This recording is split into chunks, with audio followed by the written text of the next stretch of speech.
2, 1. All good to start.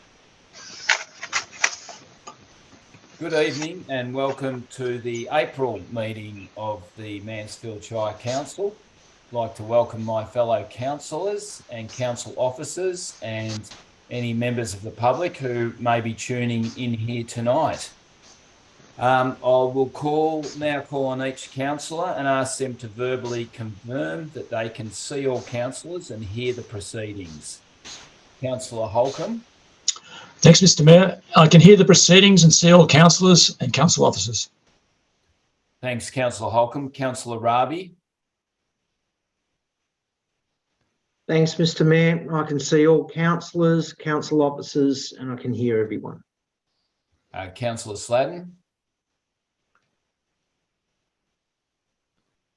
I confirm that I can hear the proceedings and see all fellow councillors and relevant council officers. Thank you. And Councillor Webb. Thanks, Mr. Mayor. I can hear the proceedings and see all councillors and council officers. Thanks, Councillor Webb. I'll now ask each councillor to confirm by raising their hand that they could all hear each statement of each councillor. Thank you. Madam CEO, do we have any apologies for tonight's meeting? No apologies, Mr. Mayor. Thanks. I'll now read the statement of commitment. As councillors of Mansfield Shire, we are committed to ensuring our behaviour meets the standards set by the Mansfield Shire Councillor Code of Conduct and Councillor Charter. We will at all times faithfully represent and uphold the trust placed in us by the community. I'll now ask each councillor to confirm their statement of commitment. Councillor Holcomb. I confirm my commitment. Councillor Rabi. I confirm my commitment. Councillor Sladden. I confirm my commitment. And Councillor Webb. I confirm my commitment. Thanks, councillors. I'll now ask Deputy Mayor Councillor Rabi to recite Council's acknowledgement of country. Thanks, Mr. Mayor. The council affirms its recognition of the Tarongarong people being traditional owners of this area and pays respect to their elders past and present. Thanks, Councillor Rabi. I'll now call on each councillor and ask them to declare whether they have any conflicts of interest in relation to the agenda tonight. Councillor Holcomb. No conflicts of interest, Mr. Mayor. Councillor Rabi. Yes, Mr. Mayor, I'd like to acknowledge that I have that I won't be voting on or in the council officers for the Delatite proposal. I can't find it on the report here. 13. Agenda item 13.2.2. Yeah, thanks for helping me out. 13.2.2, I have a conflict of interest. Thanks, Councillor Rabi. Councillor Sladden.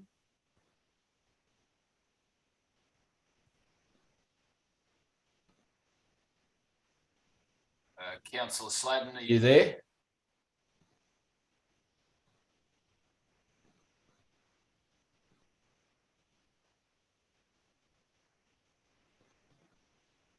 Councillor Sladden, you're on mute.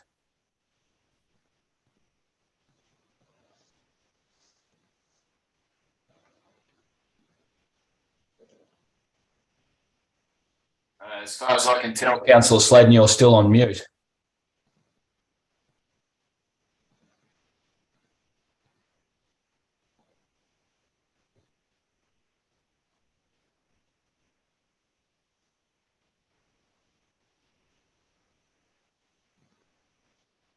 Councillor Sladden, can you hear me? I can now, and I've got you back. I'm sorry about that, Mr. Mayor. For some reason, I dropped out of that. Okay. Oh, yeah, right. Yeah. Okay. Thank you, Mr. Mayor.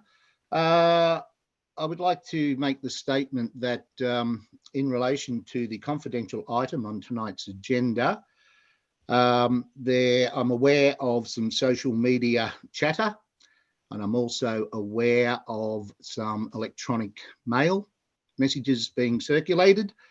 I wish to state that I have neither a general nor a material conflict of interest in relation to this confidential matter, nor do I have any other conflicts of interest for any other item on tonight's agenda. However, I will address further when we get to that confidential item. Thank you. Thanks, Councillor Sladden. Councillor Webb. Thanks, Mr. Mayor. No conflict of interest in relation to any agenda items this evening. Thank you. Councillors, confirmation of minutes of the previous meeting. Can I have a motion, please?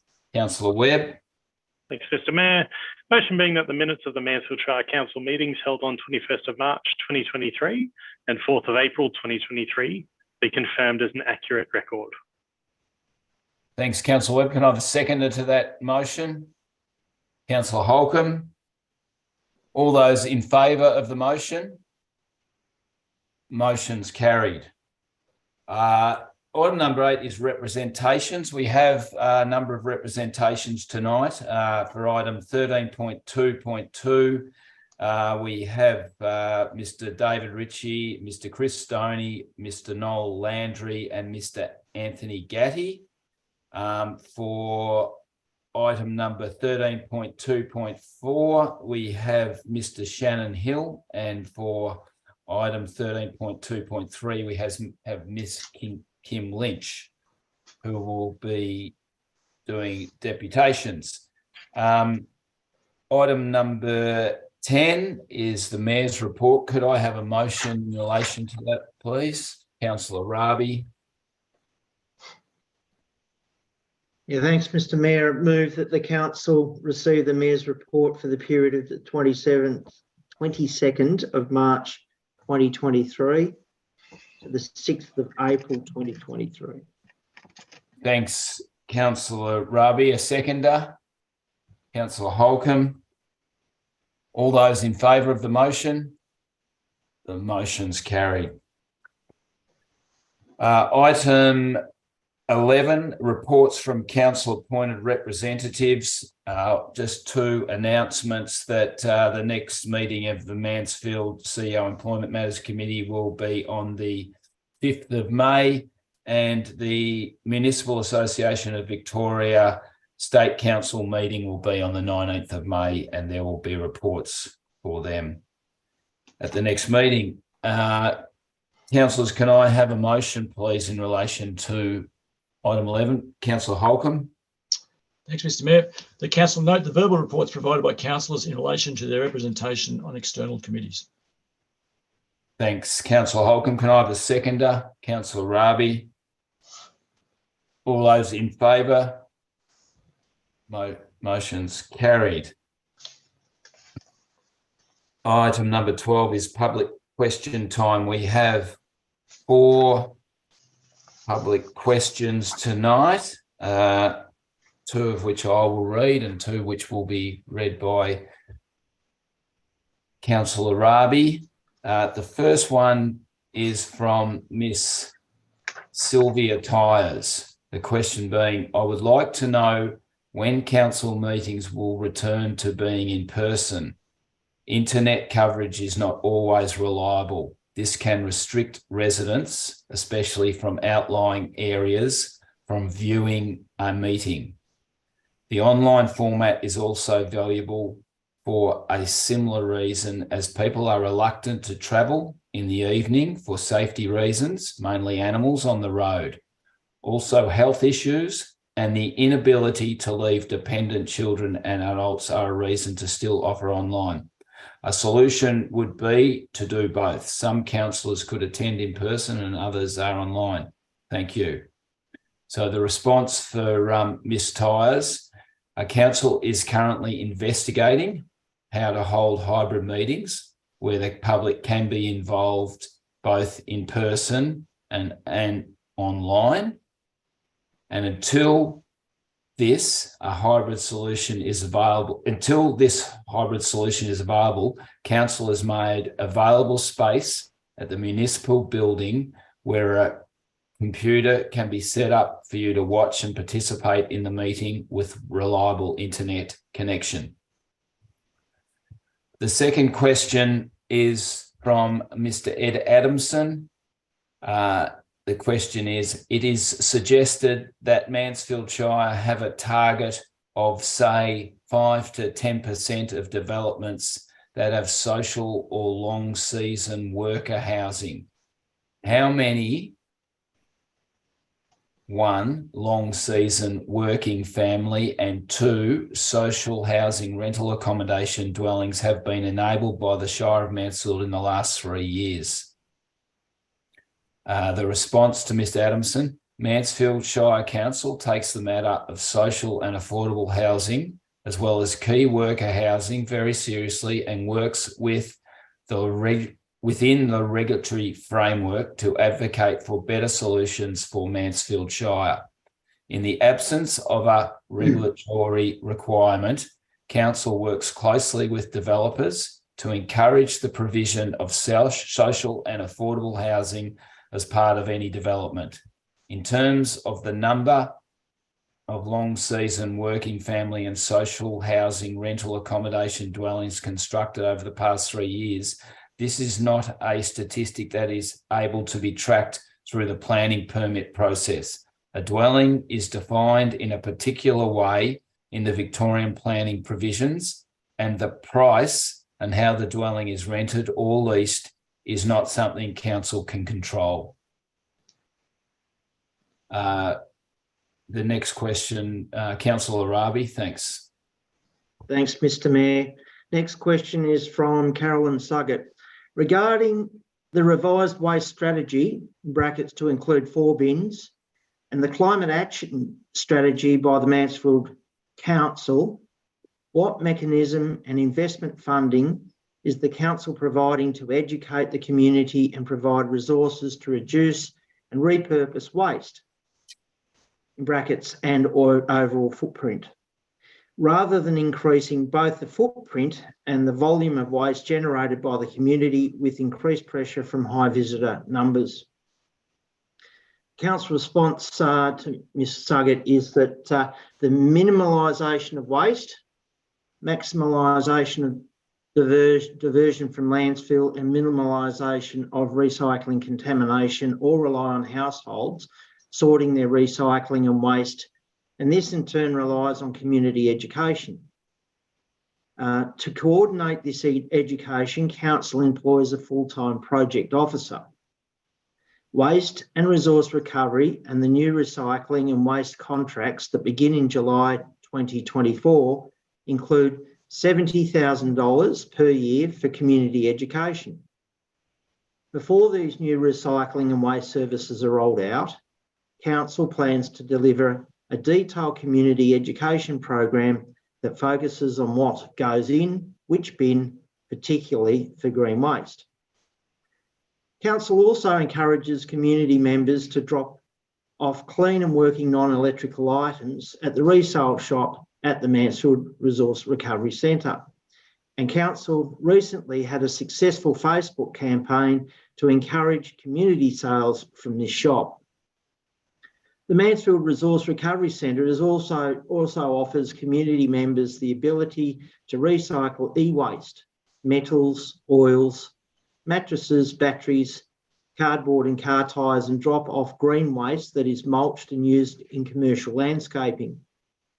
In conjunction with this, Council has had a carry-in, carry-out banner printed for display at the western entry to Mansfield Township and place temporary signs at public bins, and encourages campers to take their sorted recycling and waste to the Mansfield Resource Recovery Centre for free disposal.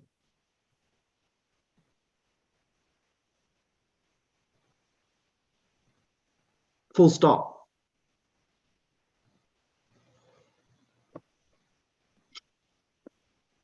Thanks, Councillor Ravi. And was there another question? Oh, yes, there is another. Sorry, Mr. Mayor. Question 4 from... No, question 5. Sorry, question 5 from Carolyn Suggett. is in Jindabyne, New South Wales, people are offering to pay up to $800 per week to share a room as short-term housing market is so tight. Sustainability Mansfield would like to know, what is the council doing to immediately provide the community and businesses a variety of options for short-term affordable housing to ensure Mansfield doesn't go down the same path, considering that 2 to 3 year development opportunities do not address the short-term pressure on businesses and the lack of affordable housing for critical workers and essential staff, or provide for seasonal accommodation. The council response is, Ms Suggett, the Mansfield planning strategy adopted by council in 2022 goes into a great deal of detail about the policy context, challenges, opportunities, and recommended policy directions to manage settlement and housing across Mansfield Shire. A copy of this strategy can be found on council's website, and council is working to progress the actions identified in that strategy. One example of this is the recent adoption of Amendment C54, which rezones land in Dead Horse Lane from farming zone to a neighbourhood residential zone. Thanks, Mr Mayor. Thanks, Councillor Rabi, and I'd like to thank all the members of the public who have submitted questions. Just note that only 3 questions are able to be submitted from one person. I know Ms Suggett had 3 questions. One of them will be answered at the next council meeting. So, yeah, thank you for your questions. I'll move on to item number 13.1, which is the Chief Executive Officer's report. Councillors, do we have any queries or questions in relation to the CEO's report? No. All right. Can I have a motion in relation to the report? Councillor Webb. Thanks, Mr Mayor. Motion being that council receive and note the Chief Executive Officer's report for the period 22nd March 2023 to 11th of April 2023. Thanks, Councillor Webb. A seconder? Councillor Holcomb. Councillor Webb, do you wish to speak to the motion? Or no Councillor comments, Holcomb? Or Councillor Holcomb, do you wish to? No, thanks, Mr Mayor. No. Okay, I'll put anyone else? I'll put that motion to a vote. All those in favour? Motion is carried. Item number 13.2.1 is the Hauqua Public Boat Ramp. The responsible officer is Infrastructure and Planning Directorate Support, Mr. Brad Bennett, who's coming into the meeting now. Welcome, Brad. Thank you, Mayor Tin. I can hear you, but I can't see you as yet. There you are. Welcome, Brad. Councillors, do we have any questions in relation to this item from Mr. Bennett? Councillor Sladden.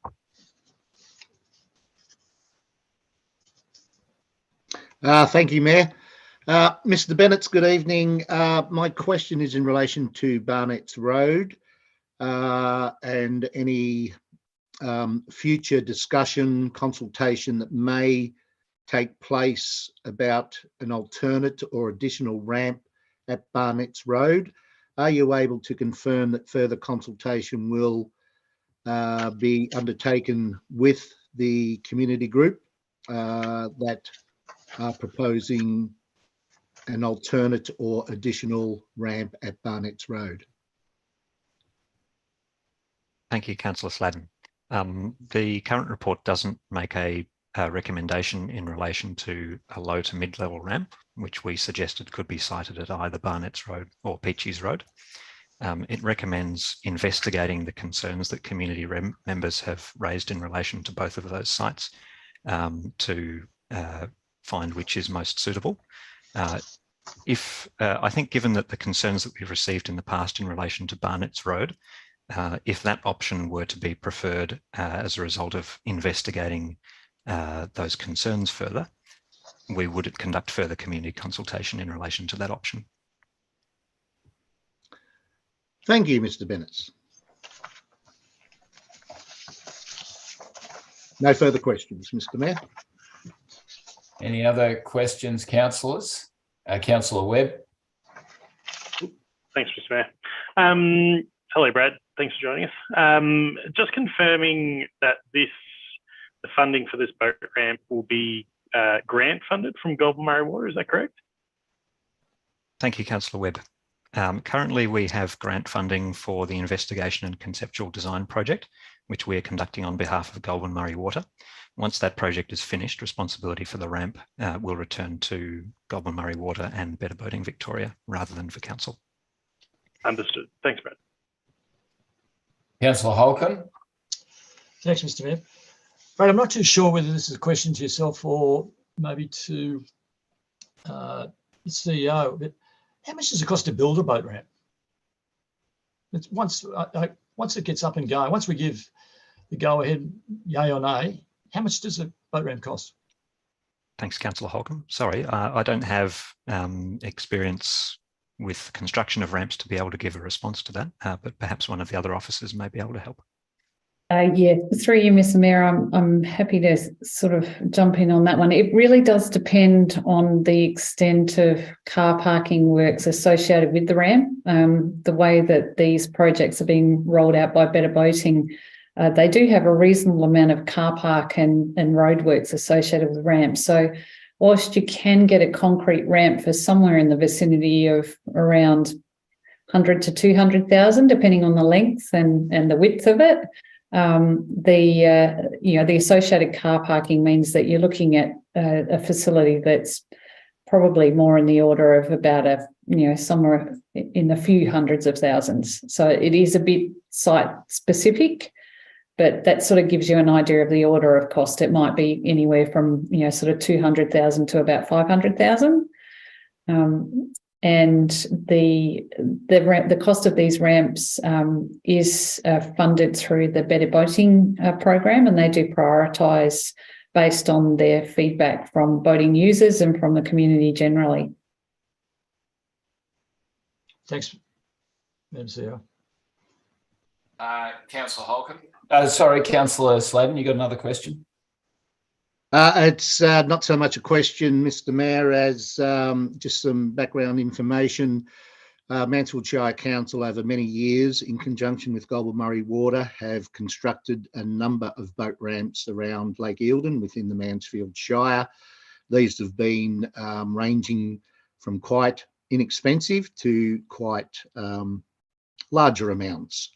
I will note that no boat ramp within the Mansfield Shire complies with Australian standards. So should we build it to Australian standards, then you can foresee a higher cost. But given that we have that experience, I'm sure we can go back or the officers can go back and look at previous costs for other ramps that the Shire has installed to give us an indicative cost.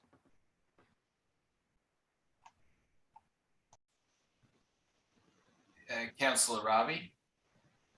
Yeah, thanks, Mr. Mayor, through you. Hi, Brad Bennett. Given the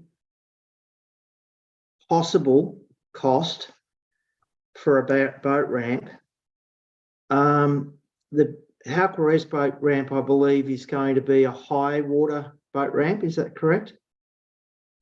So why would you double up on having a high level and a low level boat ramp if the infrastructure next to it is the main cost, i.e. access and car parking?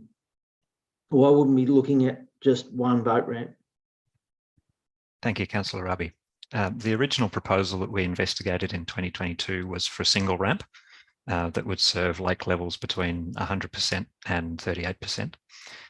But the end of Barnett's Road is really the only location in the Halkwa arm of the lake that's suitable for a ramp covering those levels. The other locations that we've looked at don't have suitable contours to the land underneath the lake to allow a ramp that would service the whole range of levels. And that's the reason that the decision was made to pursue 2 separate ramps together operating over the same levels. The investigation that we're currently doing is intended to give a rough idea of the costing that could be expected for the various options.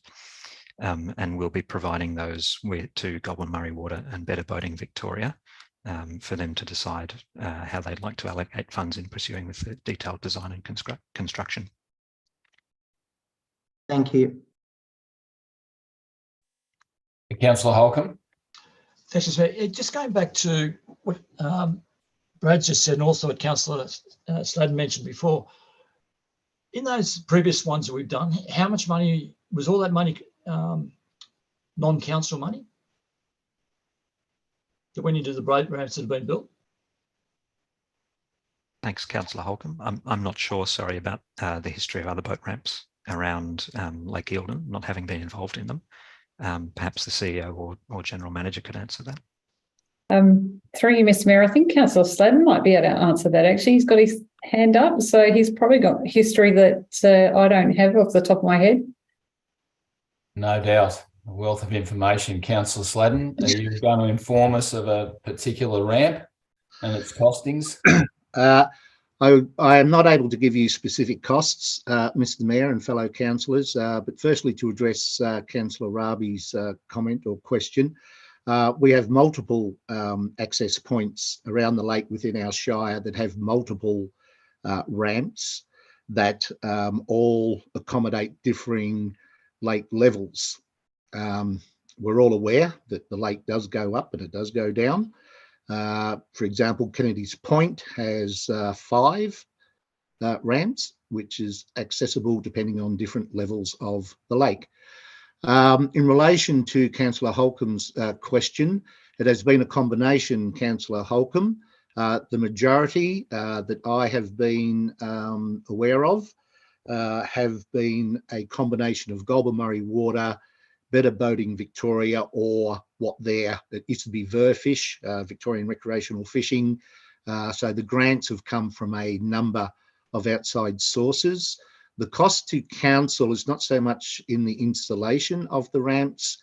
The cost to council comes when access needs to be provided and whether council constructs toilet blocks or any other amenities, picnic facilities. But for example, the most recent ones, the extension down at Hutchinson's Road was all done with grant funding, with additional support from Goulburn Murray Water. So yeah, it's been a real combination, but there's never been one in my time that I can recall that was at full council cost. Hope that helps. Thank you.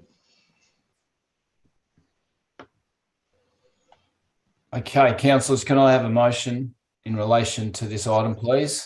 Councillor Sladen. Mr. Mayor, I would like to make an amendment to the recommendation that is before us, if I may.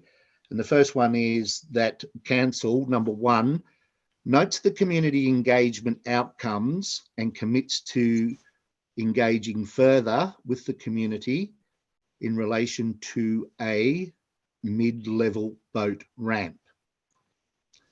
And then number 2, endorses the adoption of the Howqua East parcel number 2/TP 880936 location on Mansfield Woods Point Road as the preferred location for a new public boat ramp to operate between Lake Eildon's full supply level and 79% supply level.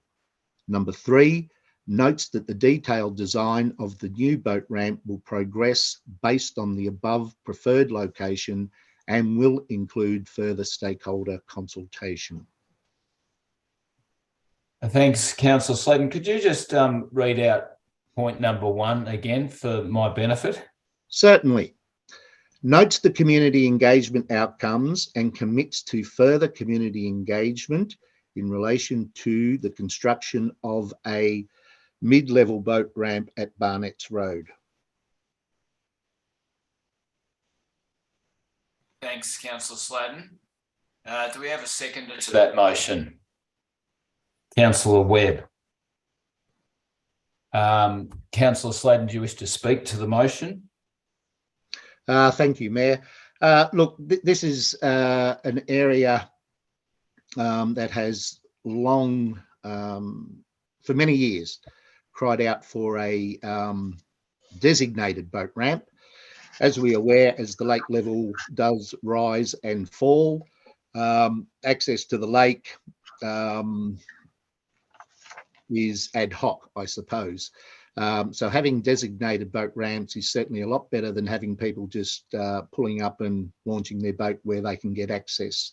And for this particular area, ranging from Jamison up to Max Cove, I believe this is a good result and a good project. Thank you, Mayor.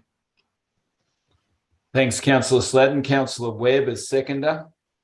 Just to mirror Councillor Sladden's sentiments, it's been a long time coming. This region is continually growing and access to the lake is rising in demand. So certainly in favour of seeing this go ahead. Thank you. Thanks, Councillor Webb. Any other councillors wish to speak to the motion? Speak against the motion? No. In that case, I'll put the motion to a vote. All those in favour? Motion's carried. Thanks, Mr. Bennett, for your attendance. Thank you, Mayor, and thank you, councillors. Yes, Rob. Okay, item 13.2.2. Note, Councillor Rabi, yep, you have a conflict, so you'll now vacate into the waiting room while we discuss this. Thanks, Councillor Rabi. We have, as I said before, 4 deputations to this agenda item. The first deputation will be Mr. Chris Stoney. Are you there, Mr. Stoney? I am, Mr. Tehan. Oh, thank you. I can hear you, but I can't see you. Is that, or are you? All right. Do I share screen or something, or what do I do? Just turn your camera on if you have, or otherwise we can, if you can't, we can hear you anyway. Yeah, okay. Yeah, sorry, I'm a bit technologically challenged. I'll start my video. Here we go. There you are. Yeah, Yeah, very cool. good. Wow, gee, we've dragged you into the 21st century.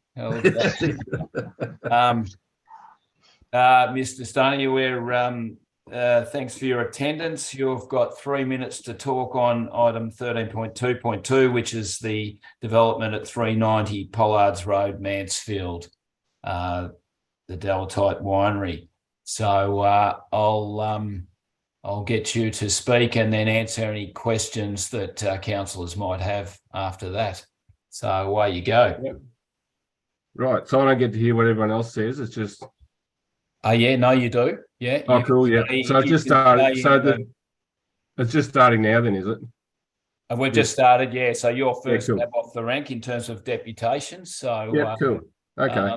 Yeah, everyone gets the same deal, 3 minutes, and you get to sit and listen to this agenda item. Yeah, cool. All right. Well, for me, there's two ways that I'm concerned about this development. One's just the good of the whole district. The whole this whole Alpine approach, like from Mansfield to Merrick, hasn't actually happened by accident. It's happened because all the farmers in the district, and when I was a kid, I went with the old man around all the different farmers in the early 70s, and I signed a big petition, which basically the spirit of it was that things like this didn't happen, and that's why that Alpine approach is still relatively unscathed all the way to Merrick. So it worries me that this development, and it's being called a group accommodation, which is pretty cute. It looks like a resort to me, but this all comes down to definition, no doubt.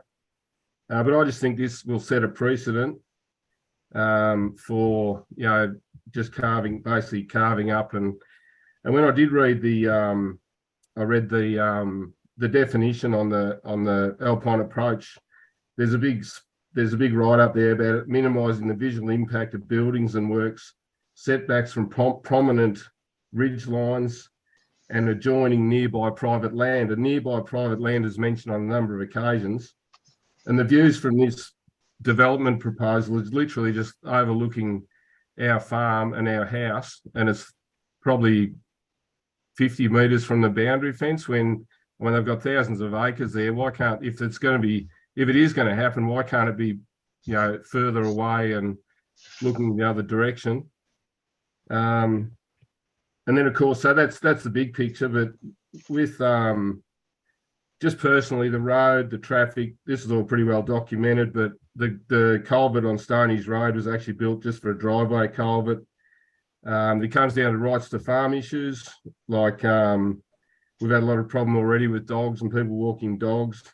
When we're spotlighting foxes, and a lot of foxes come out of the winery, what happens when we shine a spotlight up into the window of one of these resort things, which is a big concern, just affecting our right to farm. And what happens when I want to build my piggery, I've always wanted to build a piggery there in the front paddock there at home. Like this development will be overlooking that. Will that sort of, not get passed, or that sort of thing? So, but to me, my biggest argument, and I'll take it further, is just you read the definition of the Alpine approach and what's in the planning scheme, and it mentions private land, views over private land. The decision guidelines is all about looking at it from private land, and we're the biggest ones affected in the whole of everyone in this. There was talk from a traffic fella that an extra 14 units will create minimal traffic. Well, I'd be looking at that with a grain of salt, because they're saying that they'll just go there and stay all day and appreciate the view. But the reality is they'll be up and down our road. There'll be another 14 cars 3 or 4 times a day, adding to the already like too much traffic that we're getting now on a very narrow, pretty dangerous road. I'll just get you to wind it up now, if you could, please. Okay, mate. I was only, yep. If you, finish off what you're saying, but just. No, that's all right. Okay. I pretty well said my bit, I think. Thank you. All right. Thanks, Mr. Stoney. Councillors, do we have any questions in relation to Mr. Stoney? Or Mr. Stoney? Councillor Holcomb. I'm not sure if you've been up there to have a look at it, but you're welcome to come to our place and come out into where our yards are and our sheep yards and all that, and look up at it, at where it's proposing. It's very, very close, and they'll be looking straight in our back door, basically. Councillor Holcomb, you got a question? Thanks, and thanks, Chris. Yes, I have been up to have a look. My question's more about the right to farm. Can you just, for those who are watching tonight that don't really know about the concept of right to farm, can you just tell me your views on it, what it is, and just explain what the right to farm is? Well, for me, I haven't actually read the definition of it. For me, we've been there 5 generations, and we've been doing that, relatively, doing what we need to do every day and doing how we like to do it. But there's an issue with developments like this and subdivisions and people coming into areas where it starts impinging on basically, your right to farm, just your right to do things. And we're actually getting, even now, without people, staying next door, we're getting a lot of people just coming in the front gate, carrying on about different things that they just don't understand.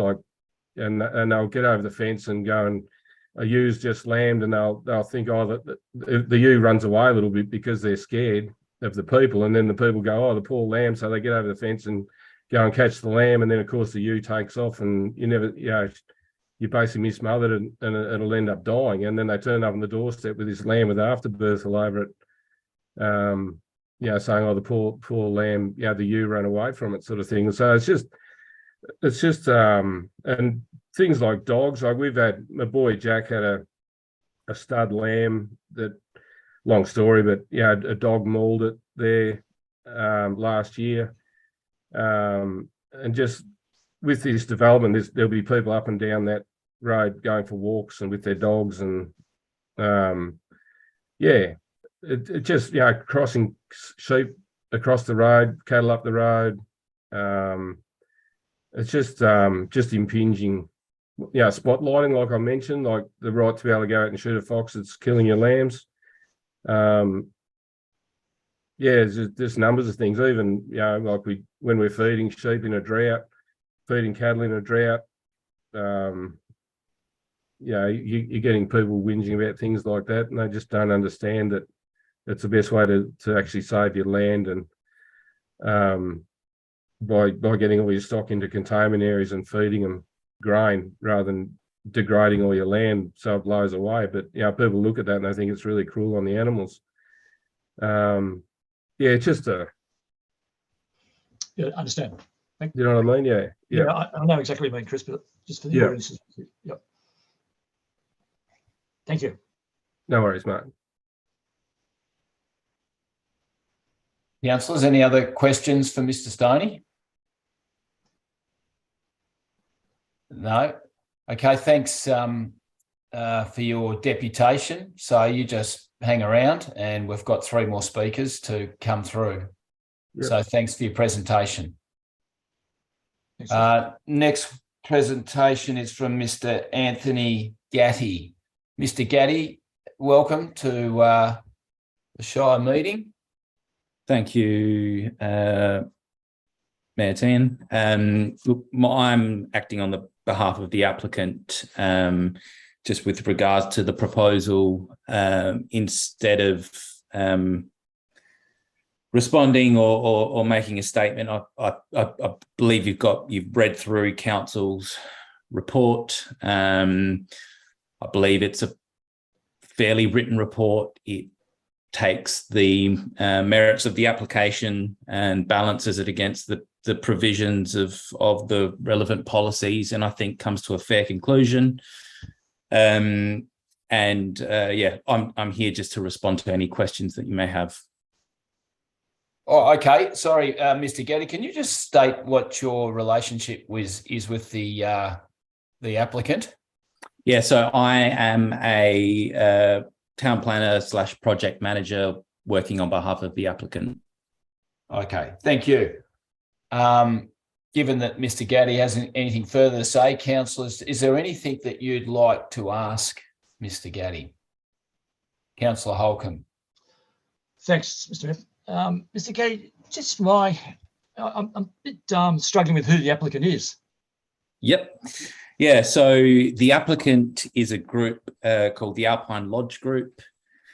We have an agreement with Mr. Ritchie to basically develop these accommodation units on the land. There's no, the formalities of that, of who owns the accommodation units after they're built are not resolved yet, but I'm sure, as you can appreciate, there is a significant amount of time, expertise, and money that goes into this process that aren't available to everybody from the outset. So that's where my client, the Alpine Lodge Group, is stepping in. And sorry, Mr. Gate, just taking that a step further, and the Alpine Lodge Group, where do they operate, and what have they done in this space? Look, so the Alpine Lodge Group are it's a special purpose vehicle that's set up specifically for this development, but they've made numerous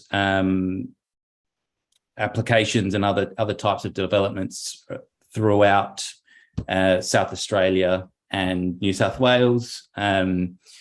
Victoria they've had some discussions, but nothing has been constructed yet.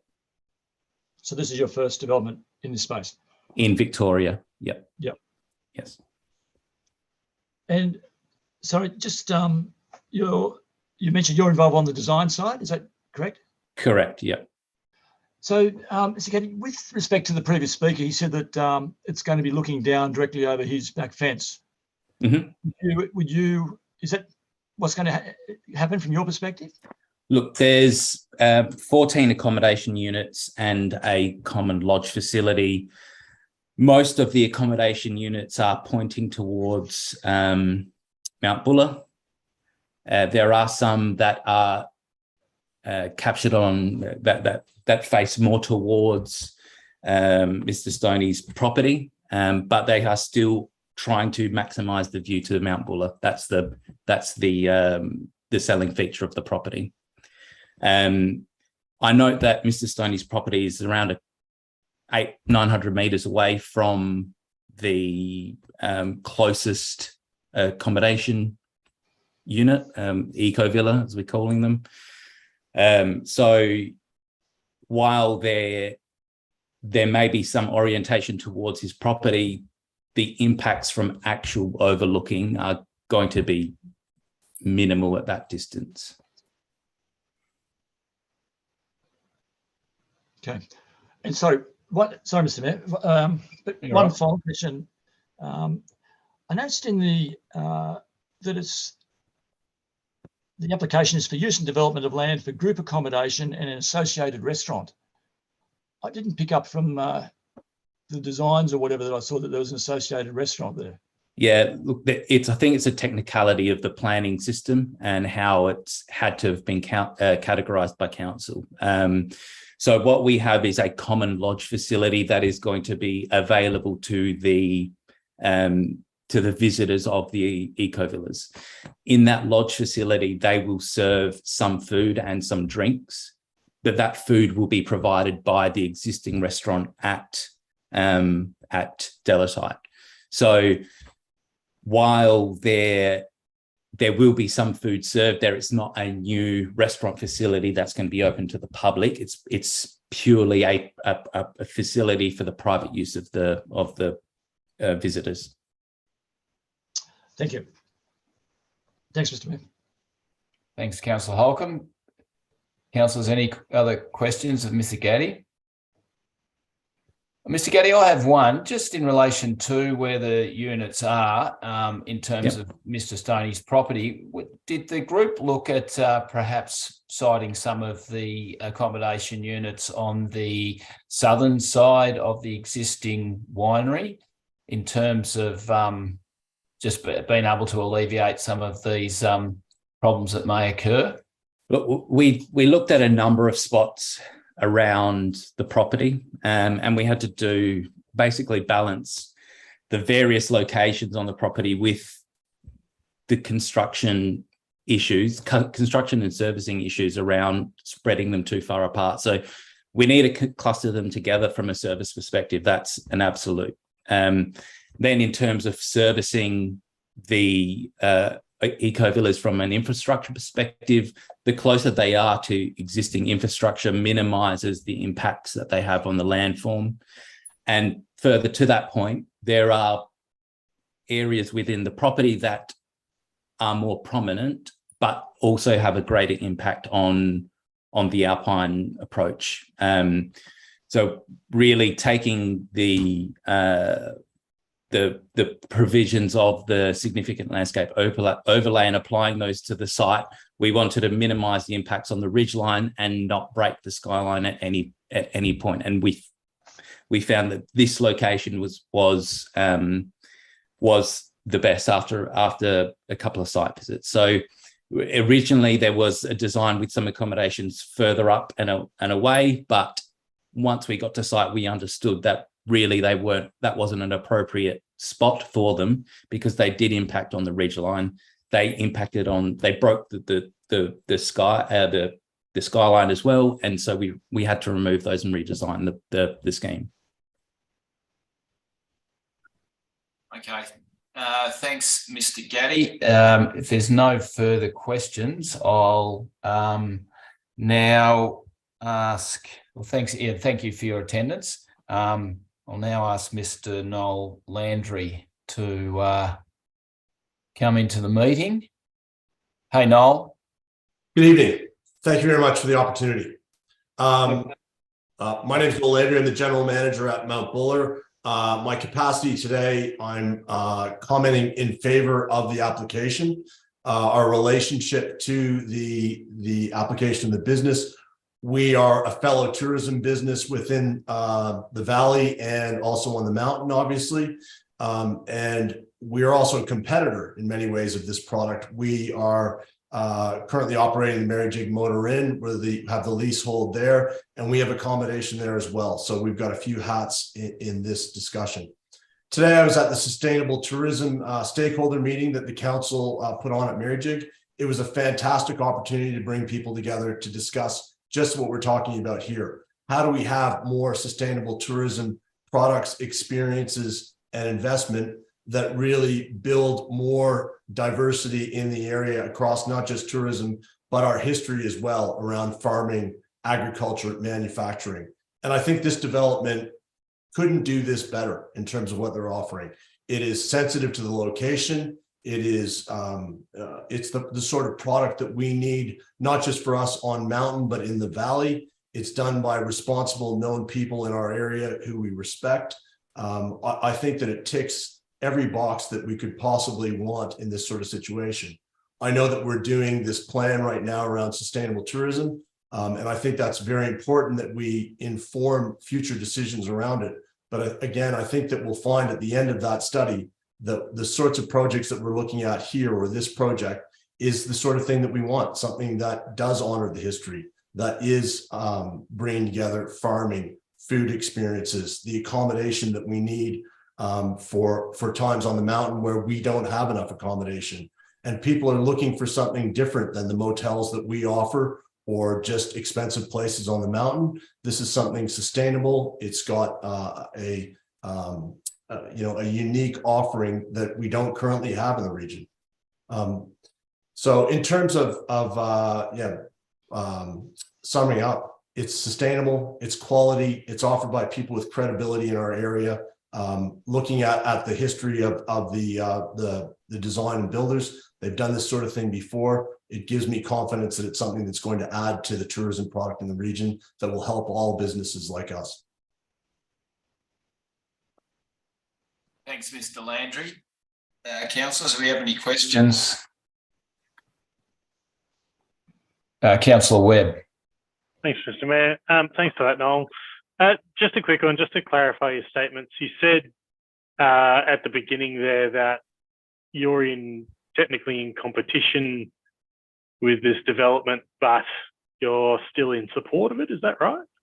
That's correct. So we're currently operating the Motor Inn at Mary Jig, where, you know, if there's eco lodges built nearby, obviously we have to work harder to get that share of the market. Obviously, it's a bit different from an eco lodge and the offering that's being put up here versus what we currently offer, but it's still accommodation and it's a bed night.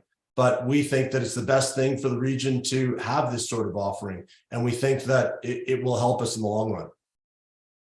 Okay, no, that's fine. Thank you very much.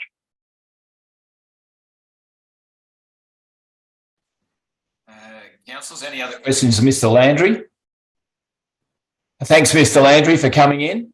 And we'll now move on to Mr. David Ritchie. G'day, Mr. Ritchie, how are you?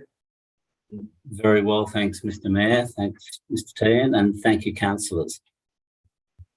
You've got 3 minutes, Mr. Ritchie, to and then any questions councillors may have after that. Thank you, Mr. Mayor. Dear Mayor and councillors, my family has a long history of farming in Mansfield since they purchased Delatite Station in the 1890s. We've farmed here ever since. This development goes back to 1968 when my parents planted what was arguably the first cool climate vineyard in Australia. In 1982, they built a winery with a cellar door and started to make wine on site. Since I took over the business in 2005, the business's values have been to use the land and resources in a sustainable manner. To me, this simply means that I leave the land in a better state than when I began managing it. It's also to be environmentally friendly in our winemaking and throughout the business, with the goal of becoming carbon neutral in 2025. The vineyard's 28 hectares in size, and for the last 15 years, it's been managed biodynamically. By that, I mean no artificial pesticides, fungicides, fertilizers are used in the vineyard. In this time, our winemaking's also changed. All our wines are now made with minimal intervention, and this means they're vegan friendly, not that I'm a vegan. There's no weird additives, and they're fermented with natural yeasts. Recently, we've moved to lightweight bottles to be more sustainable. I've got a strong connection to this land, and as such, any development must align with my values. Around 8 years ago, we began thinking about further developing the site to service our increasing visitor numbers. In 2019, we began developing a multi-million-dollar cellar door and dining room that's now been open for almost 2 years. Over this time, we've seen visitor numbers grow from around 6,000 people to over 20,000 per year, and I understand the problems that gives to roads. We've more than tripled the number of staff that we employ, and we now sell 75% of our wine direct to consumer from here. As part of this new cellar door project, we installed 100 kilowatts of solar array, a 73 kilowatt battery, and 3 EV chargers. In our kitchen, we use 100% Victorian ingredients, and our goal is to source them from no more than 100 to 150 k's from here, and also from our own orchard and vegetable garden. We've also installed a 100 kilogram a day micro-driven green waste compost machine to recycle 95% of our own green waste and others on site. We're developing small farm tours to showcase the paddock to plate and vineyard to bottle aspects of our business, as well as food and wine experiences within our tasting room. We see this development as a great opportunity to educate visitors about sustainable, regenerative agriculture, share the beautiful Delatite Valley landscape, and to increase wine sales. We hope this will encourage visitors' further appreciation of farming in all its aspects in our area. The buildings are designed to have minimal impact on the landscape, with sympathetic landscaping plans to further soften the buildings using native plants. The Eco villas are generously set back from Pollard's Road to reduce the impact on local farmers, and it's on an unused bit of land that won't affect our production. Finally, we firmly believe that this development will only enhance the tourism and accommodation offering of Mansfield all year round and increase the numbers of visitors who will stay and appreciate the area, not just pass through without spending much in the Shire. Thanks for your time. Any questions? Thanks, Mr. Ritchie. Councillors, do you have any questions? Councillor Webb. Thanks very much, Mr. Mayor, and thanks for that, Mr. Ritchie. Just one question from me. After the villas, for example, if we were to pass this tonight and the villas do go ahead and go in, roughly, do you think that will increase employment of your business in the area? Yeah, good question. Yeah, we certainly do. We think it'll increase it by at least 3 or 4 people, if not more, and that'll be sort of certainly 3 or 4 full time.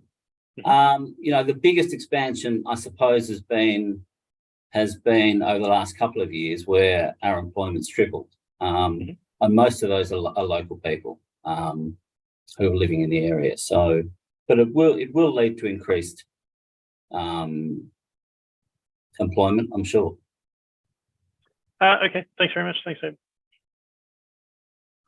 Councillor Holcomb. Thanks, Mr. Mayor. David, just a couple of questions. One is, how far is it from the Buller Road to where these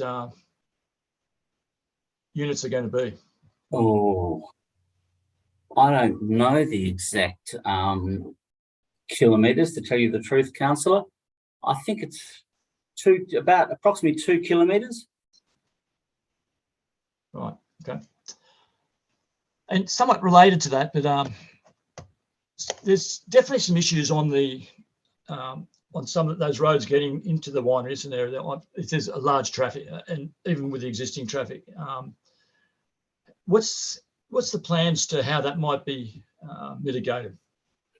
We've met the engineers and also discussed at the mediation, or the sort of meeting a few weeks ago, and I've also discussed it with with the Mannings and Russell Pollard, some of the issues on Pollard's Road. I think on Pollard's Road there are a couple of very bad crests which have been there since I was cycling down to the bus when I was 5 years old. That road's been dangerous from that point of view ever since then. It hasn't changed, but there is a lot more traffic on it. And there's even a lot more traffic on it since we put the winery in 1982, and just more residents on the road than there used to be. We've discussed with council that we would help with the funding of widening the road on those crests, signage, give way to stop signs, I think, and even to the extent that we discussed the fact that we probably should put and it was at Rod Manning's suggestion, a speed limit on that road. And I think that takes council, the residents and owners along the road will need to put a submission into Vic Roads. But if that could be taken down to 80 or 60 kilometres an hour, that would make that a lot safer. And there's certainly country roads in other states, on gravel roads in Tasmania, there's sometimes at 50 or 60 Ks. There's probably no reason for that sort of application to go in. On Stoney's Road, as Chris said, there is that culvert, which obviously needs to be upgraded. And I think council officers have recommended that as part of it going ahead, if it does go ahead, that the development would help fund completely the upgrade of the roads in the areas which have been nominated. And that would be, I believe that, as part of the recommendation, that would be needed to be done by us stroke the developer. Okay. Thanks, David. Thank you. Councillors, any other questions for Mr. Ritchie? Right. No. Thanks very much, Mr. Ritchie, for your time. Thanks, Ben. Pleasure. I'll now ask councillors if they have any queries in relation to anything for the Coordinator of Statutory Planning. Welcome along. Councillor Sladden. Thank you, Mayor, and thank you, Ms. Embling. I have a couple of questions. The first one is in relation to the concerns raised by Mr. Stoney, in particular to the significant landscape overlay. And in your report, you've outlined what the objectives are for the SLO, the significant landscape overlay, for the alpine approaches. As Mr. Stoney stated, he's quite correct that this very important, significant landscape overlay has been in place for many, many, many years. And if you look at the last objective in your table and your officer's assessment, I cannot match your decision on that. When the objective says minimise the visual impact of buildings and works by requiring setbacks from prominent visual areas, ridge lines and adjoining and nearby private land. In your assessment, your first sentence says, while the proposed buildings would be visible from surrounding properties. So you're saying it does comply, but they won't impede views to the mountain ranges or particularly draw attention, yet you say that they would be visible from surrounding properties. So I find it hard to match that reasoning up. Can you clarify what you mean by saying that that does comply with that objective of the SLO? You're on mute, Ms. Emily.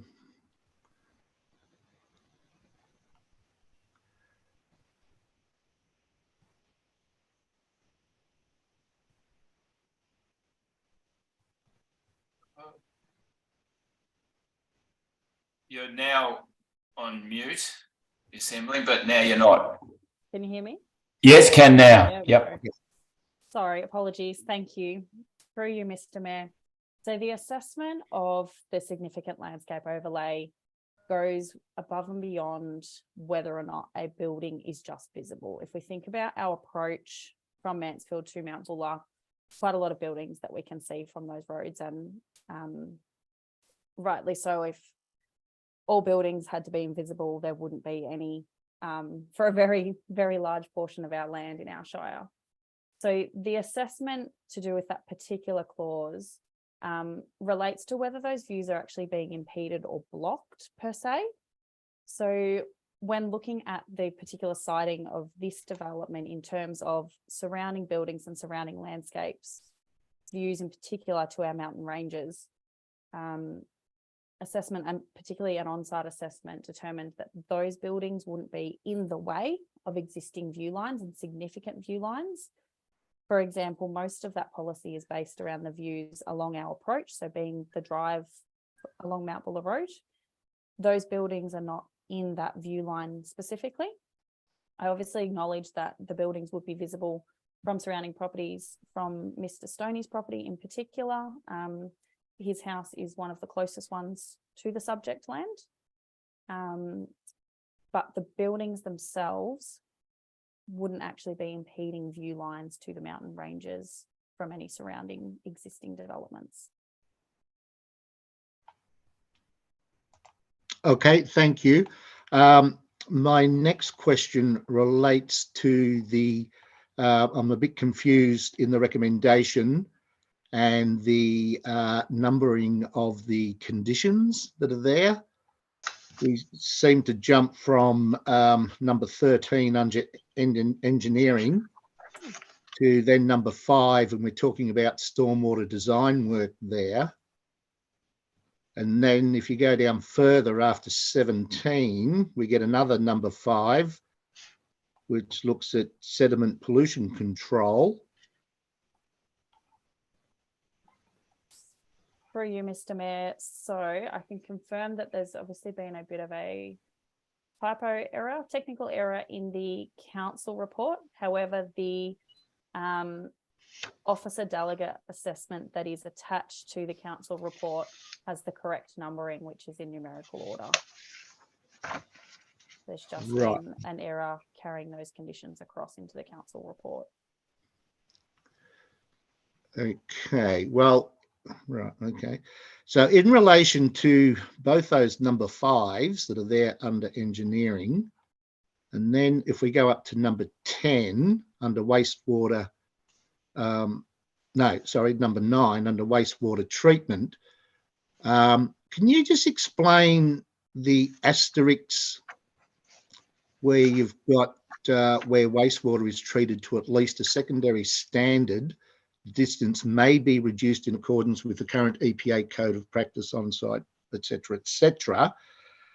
When we're talking about one of those number 5s, all construction and ongoing activities must be in accordance with sediment control principles outlined in construction techniques for, the EPA 1991.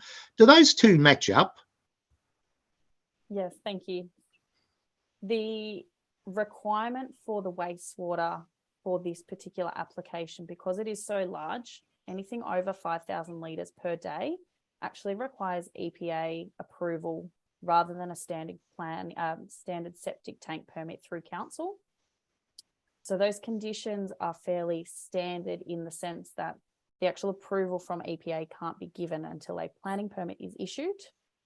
Then that formal assessment through EPA will be required. So that condition, and I'm relating to condition 9 specifically with the asterisks, effectively is outlining a few different options for if secondary treatment is required, whereas it may not be, but we're not to know that until that EPA assessment is completed. So we're asking to make a decision without having that EPA assessment being undertaken. Is that correct? Correct, but effectively we have to. So the EPA can't formalise that approval unless a planning permit has been issued. To be cart before the horse, isn't it? Sorry, that's a rhetorical question. You didn't have to answer that. Yeah, no, you that's don't. Okay. So don't answer. just further to that, though, the application has been assessed by Council's wastewater department broadly, and they're fairly satisfied that the proposal in place is very reasonable and can comply with the EPA requirements. It's just the specific approval can't yet happen.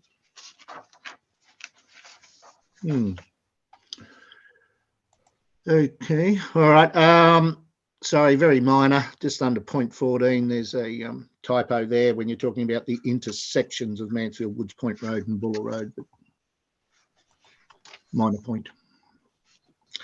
Thank you, Mayor. That's all I have.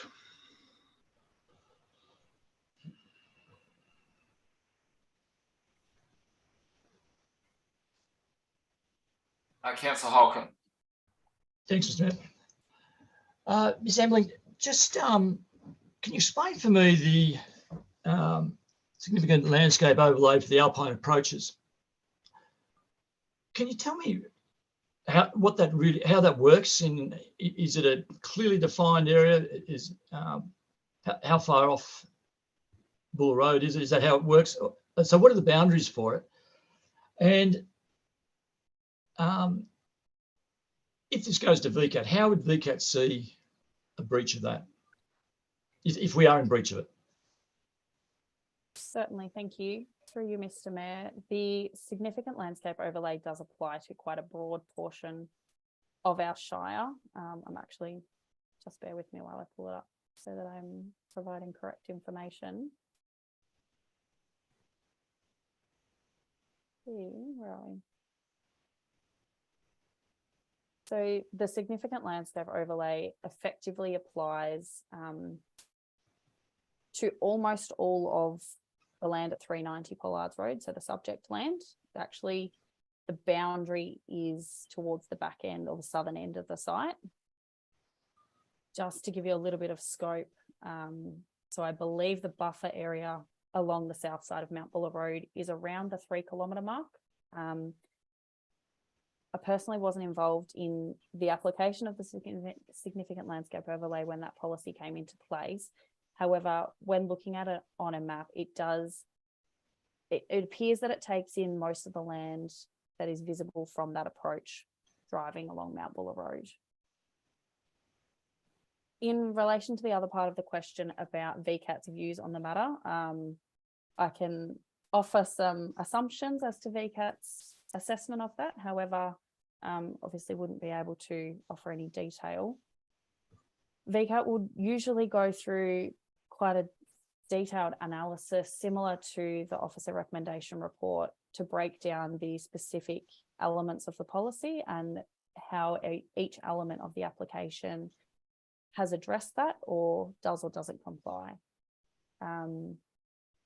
In terms of how the planning scheme's read and how VCAT interpret that, we generally assess it on the balance of the application and take into account all elements. So it's not just one element alone that may or may not offer support to an application. So the application, when you work through the significant landscape overlay, it does generally comply with all of the requirements of the significant landscape overlay and specifically those objectives as per the officer recommendation. In an effort to provide a full response, I would like to hope that our assessment of it is similar to that of VCAT's. Through you, Mr. Mayor, I might add as well in terms of the VCAT experience, which I've had a reasonable amount of. When you read the actual wording of the landscape objectives to be achieved, it doesn't say you can't have impacts on a visual impacts. It's just that we need to work to minimise them and make sure they're not on ridge lines and the like. So in this instance, where we're minimising the visual impact of buildings from nearby private land, that's really the only part of this that's got any subjectivity to it in a way, because there's the visual impact from Buller Road is not there. The visual impact from properties to the west is not there. So its only impact in terms of being able to be seen is from the properties on the eastern side. and the visual impacts being minimised to a fair and can be demonstrated, particularly by the applicant and the architect, the works that they've done to minimise that impact in terms of setting it into the landscape, the design architecture that they've applied, the colours they're using and the landscaping, from a VCAT perspective, will hold it in very good stead in terms of how they've demonstrated that. So I hope that helps clarify as well. Yes, it does. Thank you. And Mr. Mayor, can I ask another question? Yeah, sure, Councillor Holcomb. Thank you. Just getting back to the road issue, which I've raised before, which is obviously a big issue for the people who've made complaints or objections. Are you or are we comfortable that we're addressing all those issues that have been raised from the roads through this application, or is there something else that would be nice to be done or should be done? Through you, Mr. Mayor, the application has gone through quite a lot of discussion with Council's engineering department, and the negotiation was quite minimal. Effectively, everything that Council's engineers have suggested, the applicant has quite willingly taken on board and has become a part of that officer recommendation. So the key points being widening of the road at the crests. I believe there are 2 along Pollard's Road and 1 on Stoney's Road, and significant safety upgrade works to the culvert on Stoney's Road as well. What about the use of polymers that we've tried, I think quite successfully from what I believe, on other roads? Is that going to be used in these as well? I'm not actually aware of the answer to that. I might defer to Melissa if possible. Certainly, through you, Mr. Mayor. The use of polymers is something we have been doing through our field, with our field services team, with some of our resheeting program. It's certainly something more than happy to look at. The works that they're proposing here don't involve a full resheet of the road, so the impacts of polymer would be something we would have to look at when council's doing works in terms of grading and resheeting that road. But I'm more than happy to take that on board and refer that request for consideration to make sure that that's given adequate consideration when the road comes up for resheeting into the future, and have that listed, particularly because we do recognise the level of traffic in that area. Yeah. Thanks, Ms. Emily. Councillor Webb. Thanks, Mr. Mayor. Ms. Emily, a question for you. The current zoning of the winery, is that agricultural or farming zone? Yes, that is correct. Okay, so in adding in accommodation facilities like this, does that conflict with the current zoning of the land, or how is this able to go through if it's meant to be agriculture only?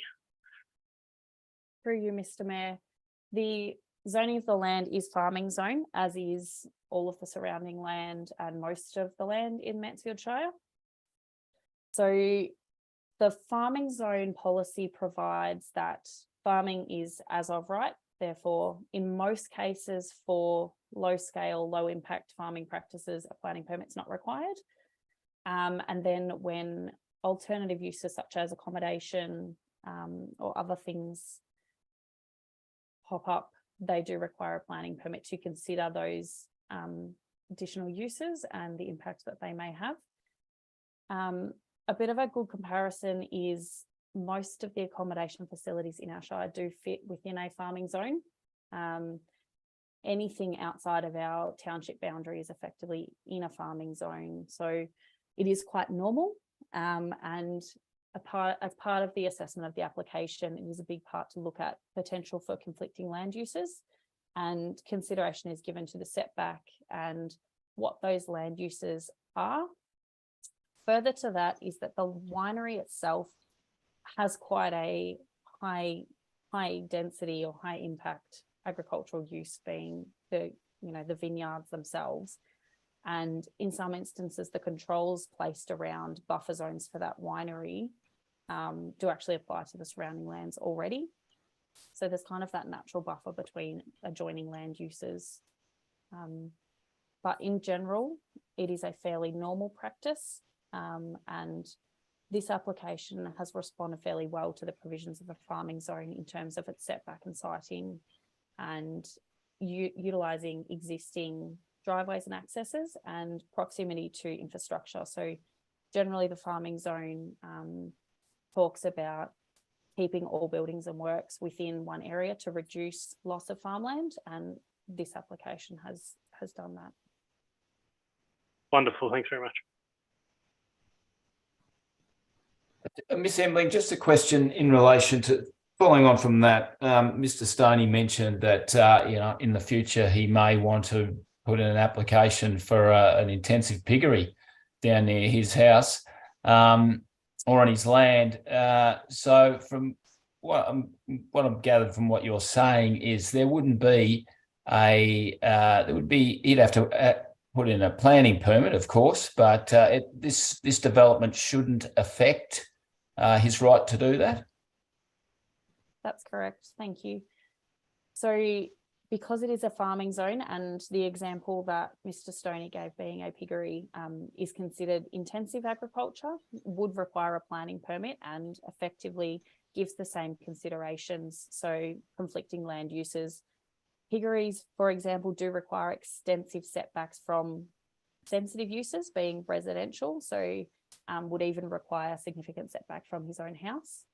And that would all be considered as part of a planning permit application that would need to go through a very, very similar process to this.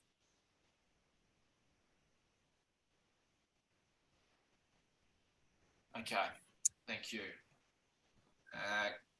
Any further questions, councillors? Okay, councillors, can I have a motion in relation to this? Councillor Webb. Thanks, Mr. Mayor. I'd like to move the motion as written on the recommendation on page 21 through to page 22 of tonight's agenda as written, please. Thanks, Councillor Webb. Can I have a second to the motion? Councillor Holcomb. Councillor Webb, do you wish to speak to the motion? I do, Mr. Mayor, thank you. I'm glad we've had the opportunity to hear from stakeholders involved in this process tonight. There's been points raised, and I think many of the points have been addressed fairly comprehensively in the report by the officers, and well done to you for putting it through. It seemed like it was quite comprehensive and a significant amount of work, so it's good to see that we're able to come to this decision. I think this scale of tourism offering and this scale of development is something which is notably absent within the Mansfield Shire. If we compare to other similar areas, alpine areas such as Bright or other tourist areas like Dalesford, this high level accommodation, winery, 5-star experience is something which is significant. And it's something we don't offer in the Mansfield Shire, and it's greatly impacting our ability to retain tourism. Yes, they're coming, but also to draw, I guess, the visitor spend out of the people who visit instead of it going straight to Mount Buller. I'm pleased that this development is being put forward for a motion tonight, and I certainly do hope that other councillors agree with me and endorse this application tonight. Thank you. Thanks, Councillor Webb. Councillor Holcomb, do you wish to speak to the motion? Just very briefly, Mr. Webb. Yes, I do. This is an extremely difficult one for me on a number of fronts. One of which is, I'm a farmer here, and as it's well known, very protective of what's done on farming land in this shire, and we've got a track record of this council of really protecting farmland. So this is, so I'm very aware of the comments made by Mr. Stoney and the other residents on Pollards and Stoney Road. I think it looks to be a really good development. It's got, it's as Councillor Webb said, it's a great adjunct to the current tourism offering that we've got. I think the detail that the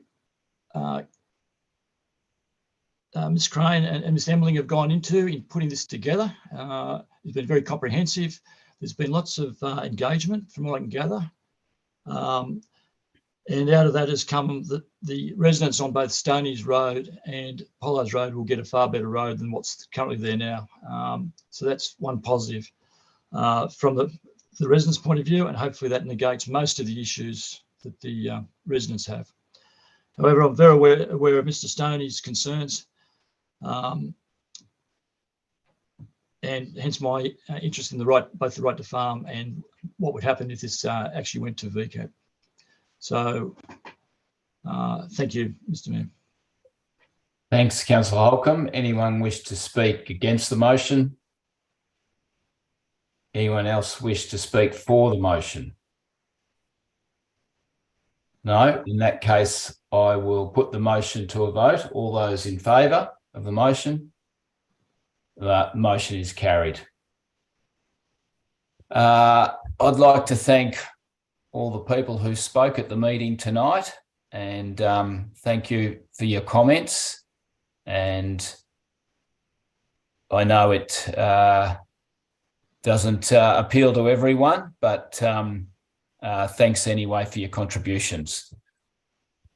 All right.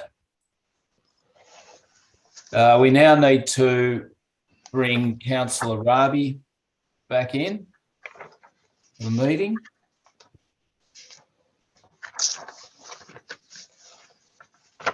Councillor Raby, there you are. You're back in. We're moving along to item 13.2.3, 175 Dead Horse Lane. We have a deputation for this agenda item, Miss Kim Lynch. Miss Lynch, can you hear me?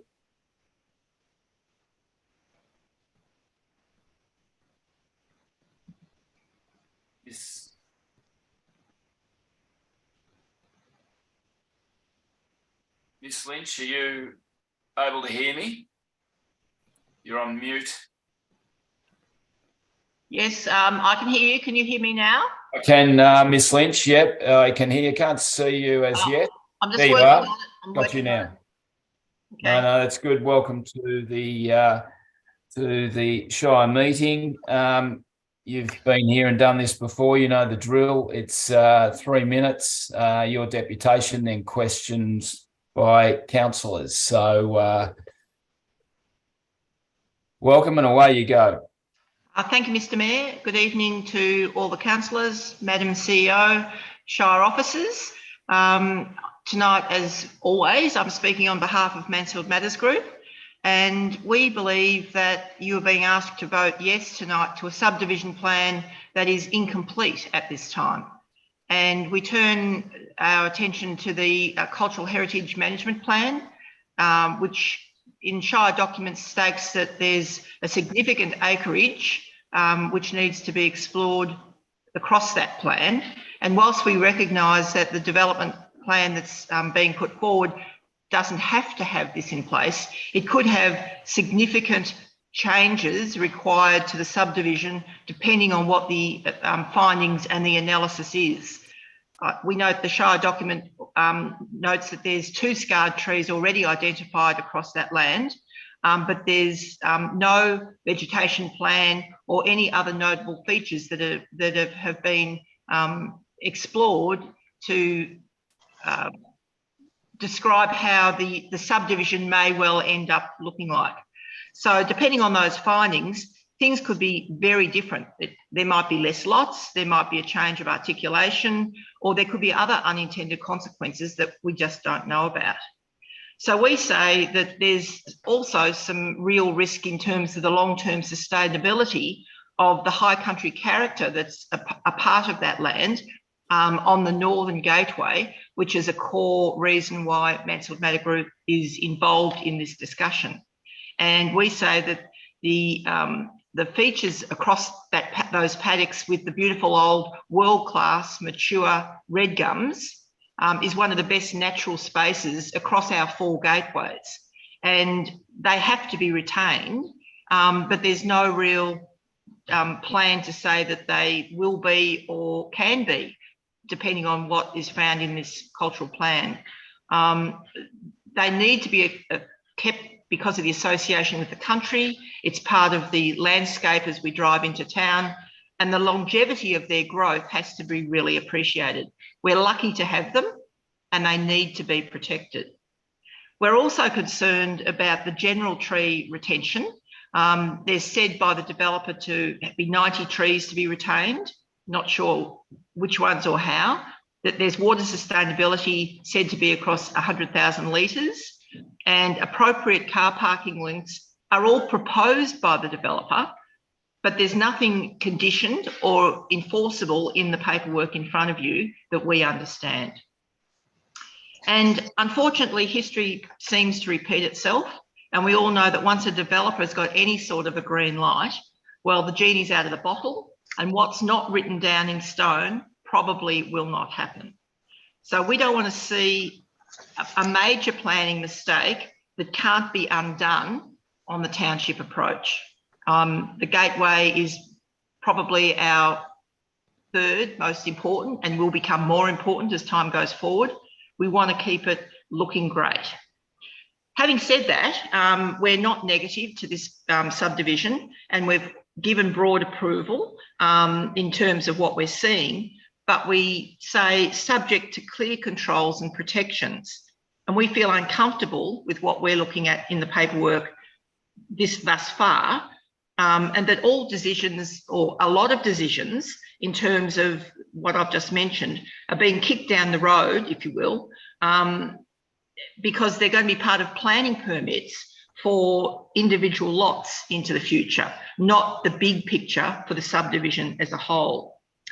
Mr. Mayor and councillors, MMG believes that you should send this subdivision proposal back to the drawing board and delay, and not ditch it, just delay your thinking until such a time as we do know what we're looking at, and we do know what is going to be protected or not, or how it can be or can't be, so that there's unequivocal direction in writing as to what this subdivision will actually end up looking like, not just be asked to be putting your trust into this paperwork that's in your face right now. Having said all of that, just give me 2 sentences. Having said that, we recognise there's overlays that are going to be positioned, but they're not there yet.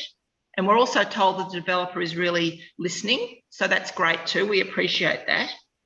But as a final word, do not let any miscarriage of good orderly planning be your legacy on this gateway for not just getting all the facts in front of you before you vote.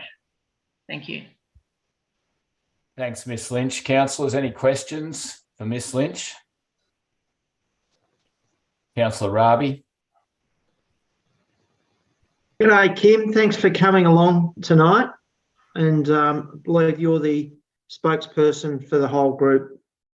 Yep.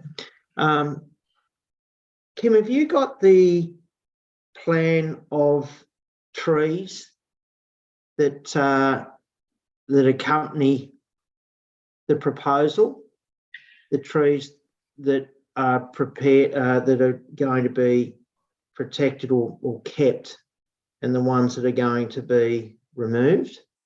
We were directed to a plan that was not part of the original, I can't give you the exact name, but we were directed to a different plan, which had almost like drone shots of the existing tree lines.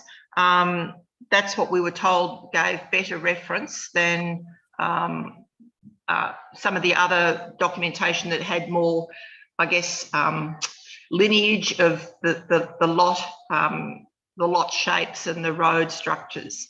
I'm not sure if that helps you, Steve. No, it does.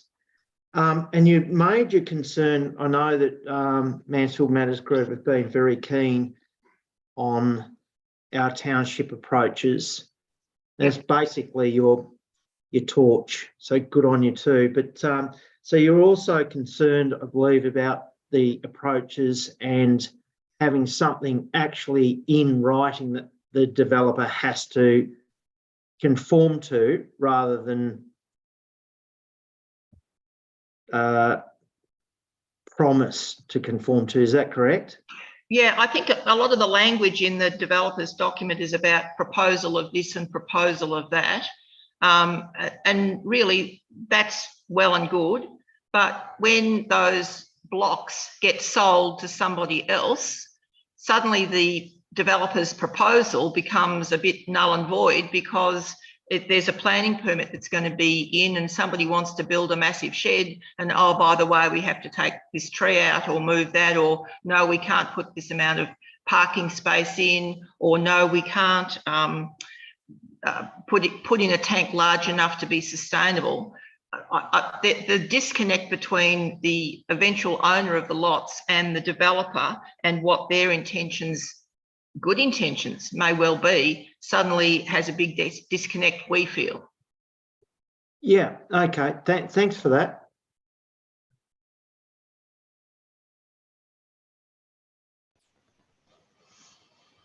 Councillors, any further questions for Ms Lynch? No, thanks very much for your deputation, Ms Lynch. Councillors, any questions for Ms Embling?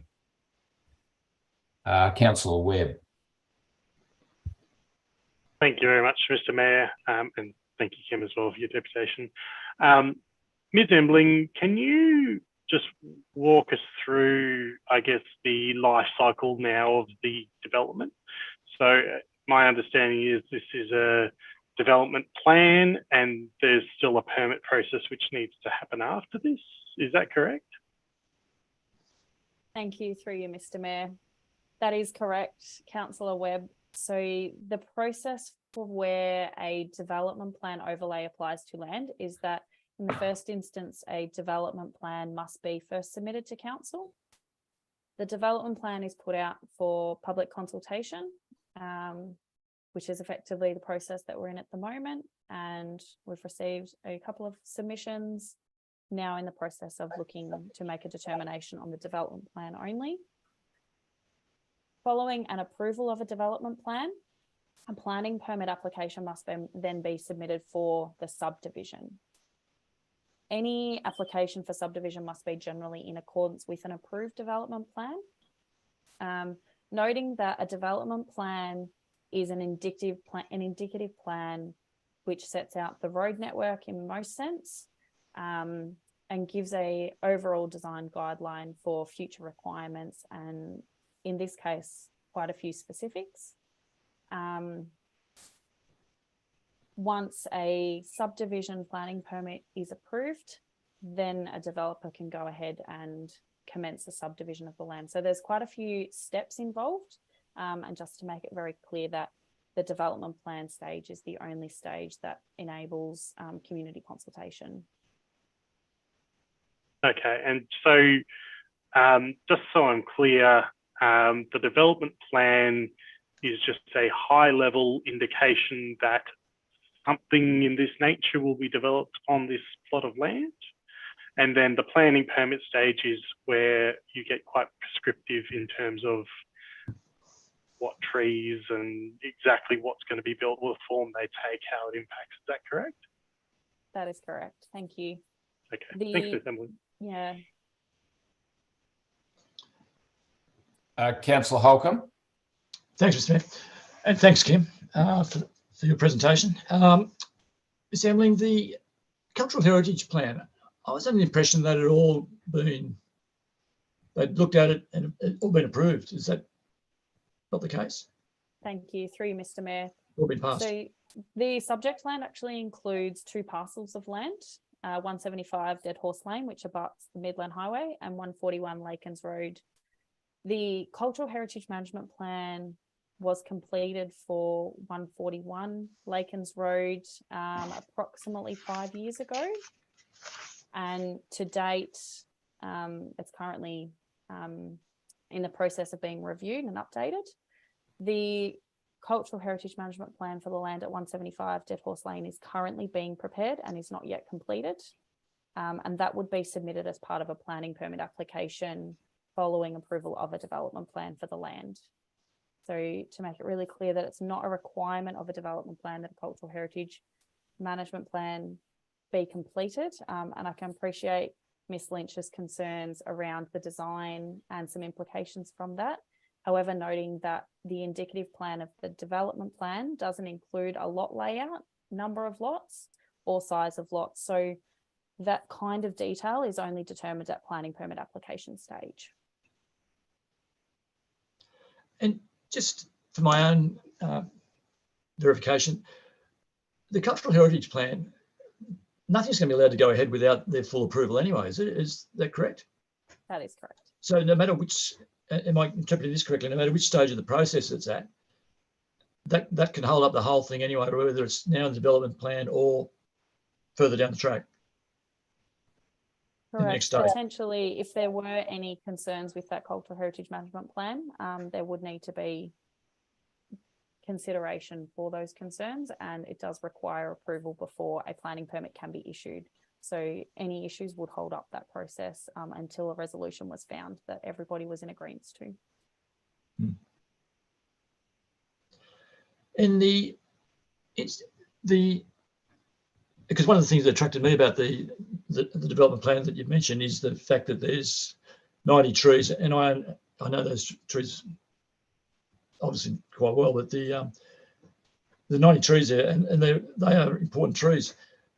There's no, if that's what are the chances or the likelihood of those not being 90 going forward? So if we sign off on this and we're agreeing to the 90, is that going to be 90? Can we be guaranteed that's going to be 90 left by the time it gets to the planning permit stage? Through you, Mr. Mayor. Thank you, Councillor Holcomb. So the development plan that is before you does include some provisions to protect native vegetation, and that applies across the two parcels of land. Yep. It also actually has requirements for additional landscaping on top of the protection of the trees. However, at this stage, there is no definitive number for those particular trees. However, at the time of a planning permit application being lodged, to be in accordance with the development plan, it must meet those requirements to council's satisfaction. So effectively, following approval of a development plan, we would have an opportunity to further negotiate protection of those trees to our satisfaction. So any plan that was submitted that potentially had a less number of trees protected, we'd be working really hard to increase that number and make sure that the biodiversity value of the property was not reduced significantly. So we could pass, for example, theoretically, we could pass this tonight on the 90 trees, but then it can be knocked back again later on with at the planning permit stage if it comes back with 45 trees. Am I interpreting that what you're saying correctly? Your interpretation is relatively correct. However, just to make it clear that the number of 90 trees came about by the applicant in response to some objections raised about the number of trees, because it isn't specified in the development plan, and it doesn't need to be. That's not a requirement of that policy. So in response to the objections, the developer did actually provide an indicative plan for a future planning permit application of their intention for protection of the trees. But through the development plan process, we can't actually make any specific approval for the number of trees to be protected at this stage. And through you, Mr. Mayor, I might add something to that. So in the absence of the provision in the existing proposed development plan has a requirement that any future subdivision application has existing mature trees should be protected and secured with a demarcated permeable landscape surroundings defined by the canopy drip line. That's a requirement that will have to be considered with any planning permit. It doesn't say how many trees will or won't be removed or protected as part of the future development, but it does put a requirement on that. If in the absence of the development plan, we wouldn't have the ability to force that, I suppose. So at the moment, if there was no development plan, it was just in the industrial zone, the development could go ahead, a planning application for the development would be considered based purely on the provisions under clause 52.17, which are pretty generous in relation to allowing vegetation removal. The use of the development plan overlay and having that extra requirement to look to protect those existing mature trees definitely gives council a stronger argument to make about protecting them.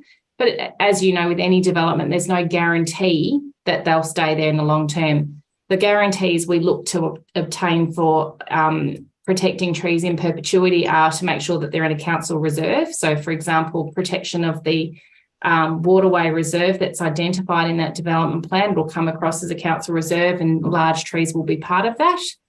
And then there might be large trees that are within an allotment. If they're in a lot that's less than 4,000 square metres, they may be able to be removed at some point. But if that was the case, the proposal here gives us the ability to protect them through a Section 173 agreement as part of that planning permit that may issue into the future. So it gives us a bit more weight than we would have otherwise without that in the development plan to ensure further protection of trees. I hope that answers the question too. Yeah, sort of. It is, so through you, Mr. Mayor, it is really difficult when a development plan is very conceptual. So the actual detailed consideration of the final impacts on vegetation will be undertaken as part of the planning permit application. The council officers have been very clear that protection of vegetation is really important, and that's come through in the proposed development plan that's been provided to council. Right. So just coming from the other side of the coin on that argument, whatever number we put in now is really going to be, I won't say irrelevant, but doesn't carry too much weight when we get to the next stage. Or it carries a little bit of weight, but it doesn't really mean anything. Is that right? Yes, so through you, Mr. Mayor, it will have the planning application will have to address the native veg guidelines. So there's guidelines that will have that assessment. So there'll be some assumed losses that they'll have to offset if they can't be on those blocks that are more than 4,000 square metres in size. So anything that gets an exemption in the planning scheme will have to be offset as part of it, regardless of whether or not they're going to be removed. What we would look to do and what the development plan looks to do is provide additional protection for those trees, regardless of whether or not the planning scheme would let them be removed. The number of trees that will be removed into the future hasn't been defined. The developer has tried to provide some certainty for council, but we can't, and Ms. Lynch is correct in that if developers change, the conversation changes. But in this instance, the extra provision and the extra protection that's been applied through that development plan gives us a bigger way or a better way to provide for that, regardless of who's developing the land. Yeah, I get it. Yep. Councillor Rabi. Thanks, Mr. Mayor. I've got a couple of questions. One is the protection of the size of the blocks, given I'm a bit gun shy when it comes to developers at the moment. And what is there in this that protects the size of the blocks as shown on this plan now? Through you, Mr. Mayor. The lot sizes for a future subdivision have not yet been determined and have not yet been assessed. Consideration for the zoning, the industrial zone does allow for a variety of lot sizes to provide for varying industrial uses. It's expected that we would see a variety of lot sizes should a planning application follow approval. But as yet, we don't actually have that. So my question for, thanks, Nicole. Thank you. Sorry to cut you off. Your brain's running pretty fast at the minute. So the following on from that, the application that we've got in front of us now means nothing. The block sizes on there, it's smoke and mirrors from the developer, and it means nothing. They can put whatever they want if we pass this. Is that correct? Not necessarily. So effectively, the application that will come to council for a planning permit where the lot sizes are defined has to go through a council process for a planning permit as per any other application. So through that process, we get to consider lot sizes, and there can be those conversations and negotiations with the developer at the time. Effectively, there's no real specific way to control lot sizes through a development plan. The road layout does provide an indicative potential for lot sizes, given the fact that you generally see a 2 span of lots in between each road. So each lot has a singular road frontage. However, we don't have that information in front of us as to the developer's specific plans for lot sizes. Okay, so we have a second string to our bow then after this. Yeah, and through you, Mr. Mayor, I might also add that some of the specifics requirements in the development plan that talk about building setbacks will naturally lead to a larger block size, so that they have to be set back a certain distance from the property boundary. They need, where they've specified, a 6 metre from the property boundary from the front. That has to be 4 metres on a corner. Building, they can't build to the boundaries. If they've got a width of greater than 30 metres, they have to be at least 3 metres from the side boundaries as well. So those setbacks will naturally, it will put a size on those lots for them to be able to be developed with an appropriate size building. So the setbacks that put in there give you some, it means for them to fit a building on, they're going to have to be of a reasonable size. Okay, I've got one more question, and that's about the township approach. In my view, this is a very sensitive area that this development's going to sit on. It's right in front, right opposite the race club. There's been no real development along that road, essentially. This will be the first one. Mm-hmm. And how are we going to protect the country nature of Mansfield with this development? How are we going to do that with this proposal? I might answer that if that's okay, Nicole, because it leads to the strategic planning question. So we are still in the process of doing an amendment to apply a design and development overlay as well to these sites. So in the absence of one, we have been lucky to get the developer willing to include some of the provisions that we would want in a design and development overlay as part of this development plan overlay that we would not otherwise have. The design and development overlay will have additional controls once we go through that process. But until that's in place, we do have those building address requirements, the roof form requirements that are part of this development plan overlay that have drawn specifically from the work that has been done in the township approaches guidelines to try and make sure that irrespective of a DDO, we are giving due consideration to that. So things like buildings facades need to be articulated so that they're facing the road, the layout of where roads are to try and provide for the service roads. So you'll have the road, the verge, a service road, a setback for the building, and then you have the building. You actually will end up creating, and they have the articulation between buildings. So as much as you will have a changed landscape because it is an industrial development, those additional protections that are being put in place as part of this development plan, and then in the future, even stronger ones as part of the design and development overlay that will help additionally put controls on built form, will help address some of those requirements, and I believe should do a relatively good job of protecting that. How far away are we from having that completed, Melissa?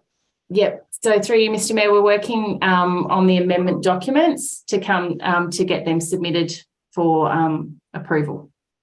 I can come back. I can take that on notice with exact timeframes for you, though. Look, I'm sorry, just give me an idea. 6 months, 12 months? Yep. So through you, Mr. Mayor, the documents are being prepared. We need to get through that ministerial approval to go on exhibition. Depending on whether or not we go, if we can resolve all submissions without going to a panel, we can usually resolve an amendment within about 6 months. If we have to go to a panel, then it takes about 12 months. That's been our experience. So what I'm hearing here is that the application responds directly to the township approaches, planning, controls and guidelines at the moment. Is that correct? Through you, Mr. Mayor, yes, it does. And we'll have additional controls once the design and development overlay goes on as well. With due regard for the fact that the development on 175 Dead Horse Lane does need to go through that cultural heritage management plan process, and that can take some time. So I do believe we've got time as well. It will be ahead of that. Thank you. Thanks, Mr. Mayor. Councillor Slatton, you had a question? Just unmute yourself. Yeah. I did. I do. Thanks, Mayor. And thank you, Mayor. Ms. Crane, for raising that last point, because this is where my question relates to. In the interest of transparency, I think we need to make it clear to those watching that this development plan application does include land that is owned by council. However, council has not put in the application for this development plan. An independent person has done that development plan and has included council land within that. And as Ms. Crane just explained, at no expense to council, but is going to have, any approval of any development plan are going to have implications for council-owned land. Now, in response to some questions that were asked and as outlined in the attachments, it's been made clear that there is no partnership between council and Mr. Luff or whoever the applicant is. But I'm just a little concerned, what risks may this pose for council supporting an independent development? Well, what am I trying to say? A development plan over council land that council has not developed that development plan, if that makes sense. Do you understand what I'm asking? I do. I think I can answer your question, yep. Councillor Ravi. So essentially, we use a development plan overlay is used from a strategic planning perspective to provide for connection of developments regardless of property ownership. And it's used particularly when you've got multiple owners. So in this case, even if council didn't... Sorry to interrupt. I'm not talking about the overlay. Yeah. What I'm talking about is the development plan that is before us. So it's a development, yeah. Okay, so it's a development plan that includes property that council owns. That is correct, yes. So the reason it's included in this development plan, council's land is included in this development plan, is because the point of a development plan overlay is to show how the whole area will be developed, regardless of who owns it. So in this case, for council's land, it shows where a road network would go into the future and how that would connect to the property to the east. So it shows how any future development needs to connect and create that industrial estate going forward. So in terms of implications for council, it means that the provisions within the development plan itself, so the requirements for setbacks and building address and roof forms, will apply across all of the lots. So it'll be a consistent approach across the whole of development.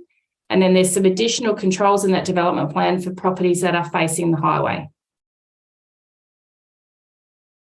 Right, and council is okay with that? From an officer perspective, it is preferred that when we approve a development plan, we approve it for the whole of the area covered by the overlay, because it provides a clearer and more transparent long-term outlook for how that land will be developed. Yeah, I appreciate that and I understand that.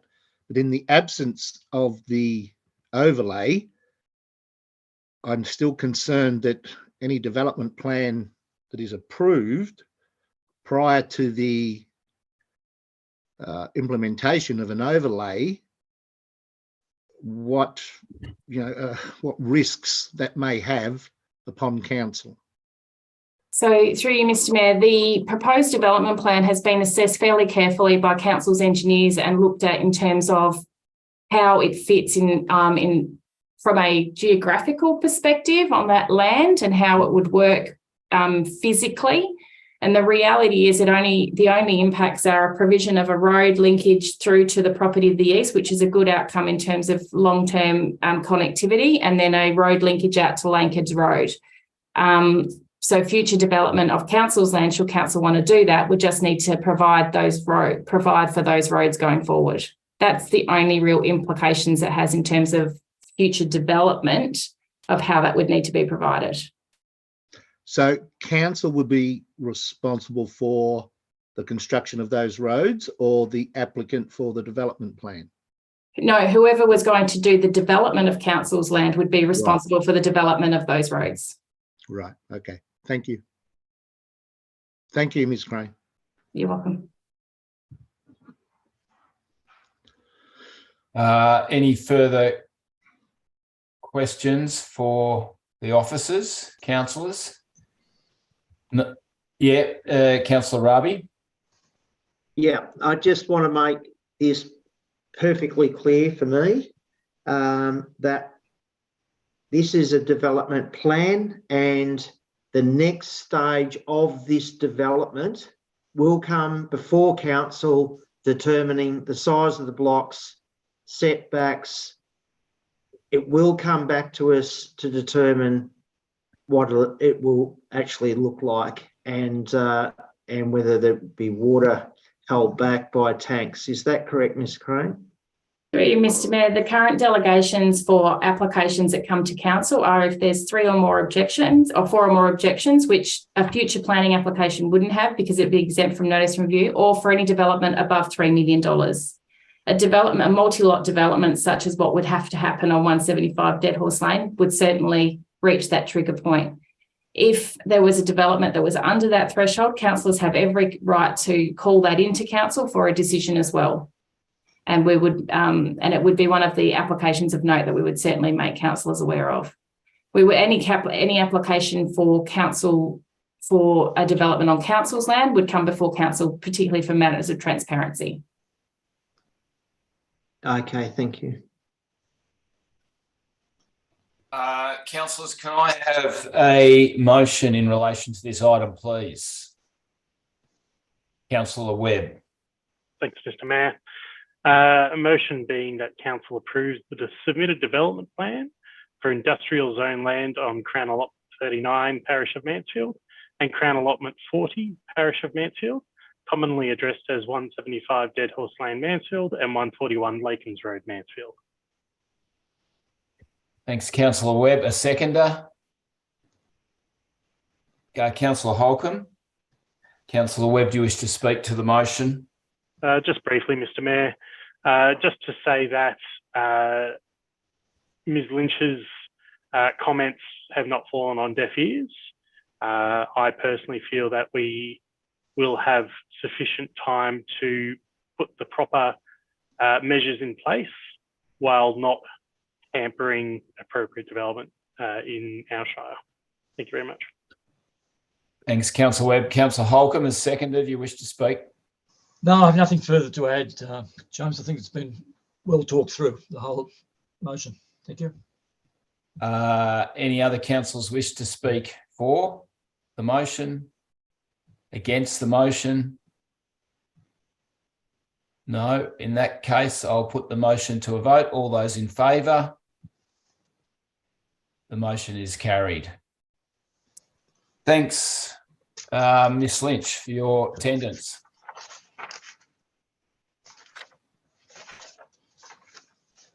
Item 13.2.4 is the 57 Stock Group Mansfield. We have a deputation. Mr. Shannon. Miss Shannon Hill. Hi, Miss Shannon Hill. How are you? Hi. Welcome to the Mansfield Shire Council meeting. We're looking at agenda item 13.2.4 is 57 stock route. You have decided to speak to this agenda item, so you have 3 minutes of which to speak to it, and then any questions councillors may have. So thank you. No and there you go. Thank you, Mr. Mayor, and good evening, councillors. My name is Shannon Hill. I am a planner by trade. I work for Urban Design and Management, who is representing Peyton Waite. I've been helping the applicant over the past year or so with planning matters in relation to this application, and had a number of discussions and meetings with some of your staff around this actual application. So I'm just here to talk to the planning merits of this particular application before you. I have reviewed the report that's been put together by your council officers and find it to be a fair assessment, and we obviously fully support the findings in that. I don't want to repeat everything, we've already read it all, but I did just want to touch on a few points, and then I'm happy to take any other questions as well. So we're here to talk about an amendment to an existing permit. So we've already got approval for 10 lots, and this application seeks to increase that to 27 lots. So we're constrained by the requirements of the Planning and Environment Act to assess that, just that increase to 17 extra lots. With the application itself, the road layout's not changing, the infrastructure's not changing, all those details are staying the same. It's just the number of lots that's changing. And of course, that's only been permitted by the change in the zoning, which occurred last year with full council support. The application is in the general residential zone. It meets all the requirements of the Mansfield planning scheme. So including the zone requirements, clause 56 provisions, and it's noted that there's no minimum lot sizes in the general residential zone. This development is proposing a subdivision with about an average lot size of about around 770 square metres, there or thereabouts. So they're still decent sized lots for the area. The general residential zone requires lots to only provide for, or to be able to accommodate, a 10 by 15 metre building envelope, and all of the lots do that. Perhaps more importantly, and I've been listening to your meeting tonight and heard some commentary around affordable housing. That's part of what this sort of subdivision does. It achieves a number of key state and local planning policies related to residential land supply, diversity of housing, subdividing underutilised but already zoned and serviced land, and it provides new housing opportunities in locations that offer good access to services and transport. The waterway that exists between this site and the existing Stockman's Drive development provides the perfect transition from lower density lots to the front, so from the back of the existing lots in the Stockman's Drive development to the front of these new lots. It's about 80 metres, that particular space. So the waterway reserve already exists. It provides new paths, plantings. It provides a connection back to the rail trail. This development will build, as it already proposed, a new road frontage, and it provides it with a really well activated and high amenity interface. So then the new houses will front that space, which from a planning perspective is a really important outcome as well. Provides a really safe, active space that everyone will want to use. The application will also continue the development that was approved last month next door for 75 lots. So that development, I understand, has an average lot size of about 596 square metres. So this development with an average lot size of 770 square metres makes these lots around about 29–30% larger than what was approved last month. I'll just get you to wind it up, Miss. Yeah, sure, no problem. I've got one last point. You lose track of time very quickly, don't you? We note council's questions regarding the traffic and note our client has agreed to some local infrastructure upgrades. Stockman's Drive is a well-constructed road entirely capable of accommodating the existing traffic from 17 extra lots, as is the existing Maroondah Highway and Withers Lane intersection. Of course, new roads and footpaths will be provided throughout the development as well. We consider the application is well supported and happy to answer any questions that perhaps I can help with as well. That's all. Thank you, Mr. Mayor. Thanks, Ms Hill. Councillors, do you have any questions for Ms Hill?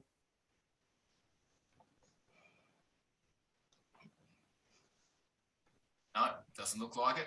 Thank you. Then, councillors, do we have any questions for the officers in relation to this development?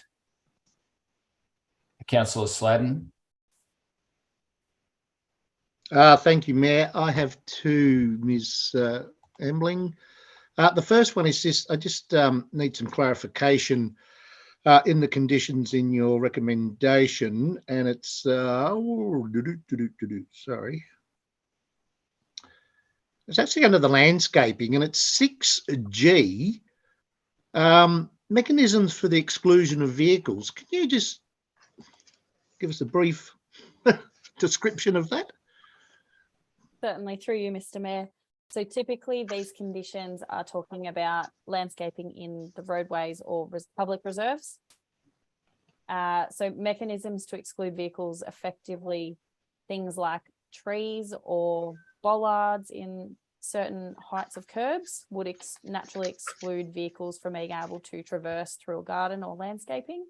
It's just to protect any future plantings to make sure it's not destroyed. And would that include access from this subdivision into the open space allocation? So there is direct connectivity through a drainage line between this application and the existing open space adjoining.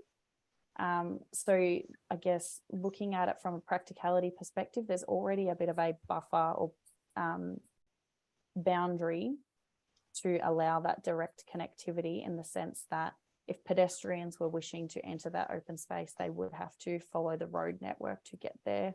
They wouldn't be able to traverse through any landscaping because of the drainage line. Right. And vehicle access to that area? I'm not aware that there is any vehicle access to that municipal reserve. So there's Stock Route, the road that travels near it, and the existing temporary court pole at the end of Stockman's Drive at the moment provides a direct access to the northern point of that municipal reserve. Right. So if this is approved, we will see the southern access cut off because, according to a report,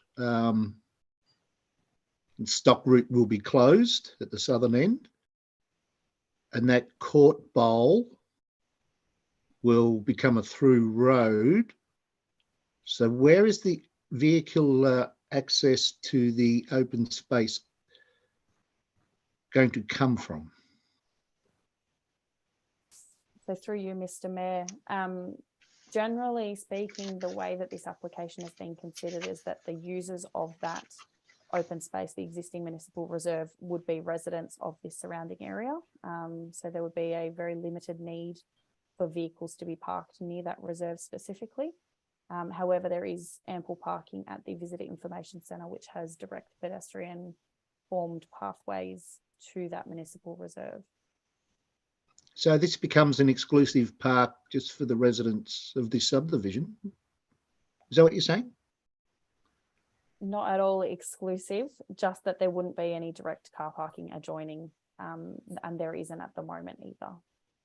What about council machinery for mowing of grass, landscaping, gardening, etc.? How will they access this? I might take that one through you, Mr. Mayor. The field services team generally have machinery and equipment that is able to access open spaces that don't have formal vehicular access. That's a standard operating part of how they roll. A mower is certainly not as large as a car. The requirements to prevent the exclusion of vehicles is to make sure that people don't go drive on those open spaces and create damage. So when we say exclusion of vehicles, it's certainly not for maintenance purposes at all. Right. Okay. And it's not, you know, the rest of the community can access this park should they want to.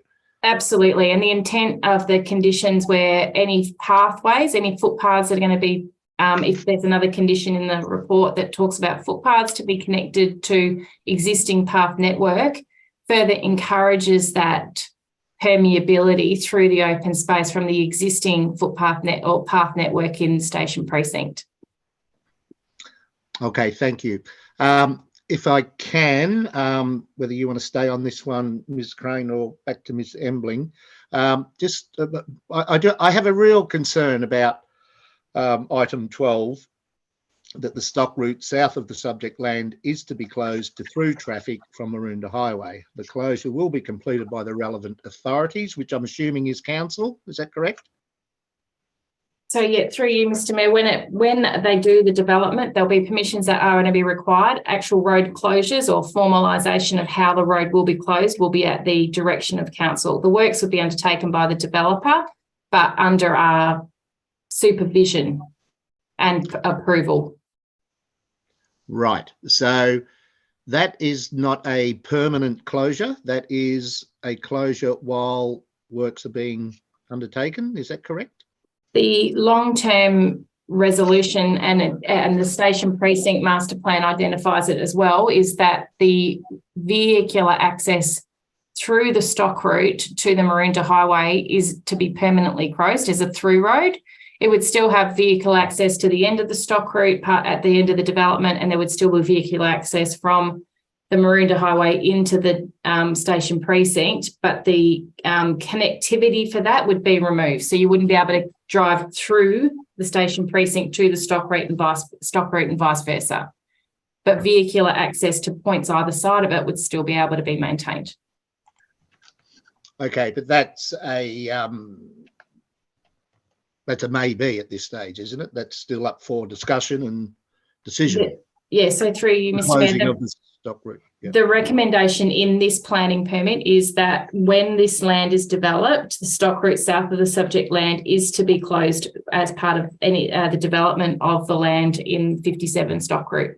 So when the 27 lots are developed and there's likely to be more traffic that is going to be heading through the station precinct, that's when we would need to look to close it.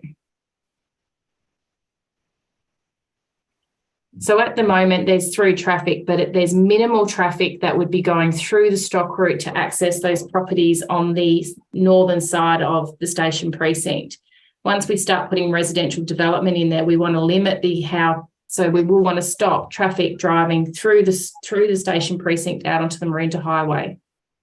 It is a safety issue in terms of pedestrians, but as I said, it's not stopping people being able to get to the station precinct either side with a vehicle.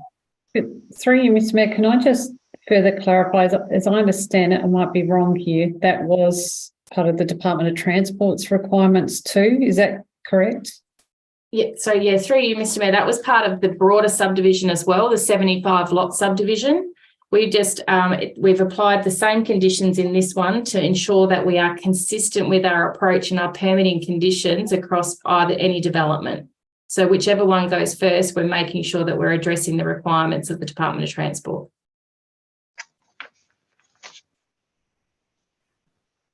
Thank you. Thanks, Ms. Crane. Councillor Rabi. Yeah, thanks, Mr. Mayor. I'm not sure whether this is a question for Shannon or Nicole, but on the plan that's in front of me on page 4 of the recommendation, so the proposed Mullum Drive, will that have a pedestrian on both sides of the road or just one side? A footpath? Through you, Mr. Mayor, the officer recommendation, including permit conditions, does require footpaths on both sides of all roads constructed. So you would be getting a concrete footpath on either side of Mullum Drive. Yeah, sure. And that then has connectivity for the kids to ride their bikes down that Stockman's from the original Stockman's Drive, stage 1 and 2, I suppose it is up there, into town. Then that's the view. Yeah, thanks. Thanks. Councillor Raby, any further questions, councillors? Councillor Holcomb. Thanks, Mr. Mayor. My questions aren't so much to do with the points regarding the planning permit. It's more to do with the reaction from the residents in Stockman's Rise. Councillors would be well aware that we've all received a petition in the last week or two from the residents of Stockman's Rise. That was signed by 10 residents, 10 families in Stockman's Rise. And there's a clause in that petition which concerns me. I'll read the clause, it's only brief. As mostly original purchases within the subdivision, we were made promises at the time that this space would only be 10 blocks of roughly half an acre, not 27. Therefore, we feel we have been misled and made purchase and lifestyle decisions under false pretenses. And they're ratepayers, and that makes me concerned. I was assembling, and Melissa, I believe that there was a meeting between yourselves and the developers. Was there anything come of that meeting to ally their concerns? Of the concerns of the ratepayers, that is? Through you, Mr. Mayor. The meeting that council officers had with the applicant did discuss the concerns of the ratepayers, and obviously beyond the most recent petition received, we have a number of objections relating to this application that raise similar concerns.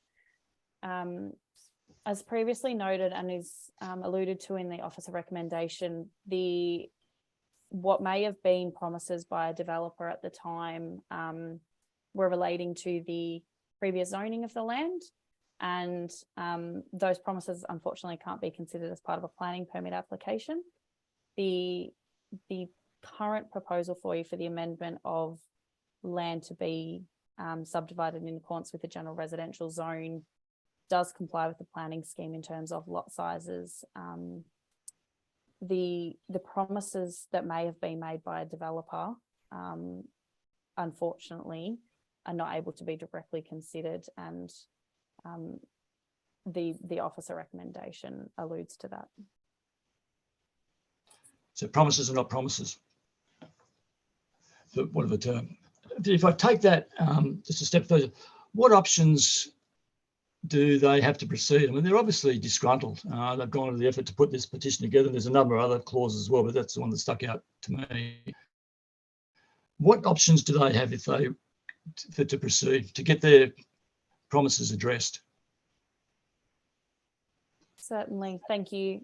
So if council chooses to support the application tonight, any current submitters to the application, so all those objectors and those signatures on the petition, would have appeal rights to VCAT to make an application to have the decision overturned, and that would be heard in accordance with those regular VCAT provisions.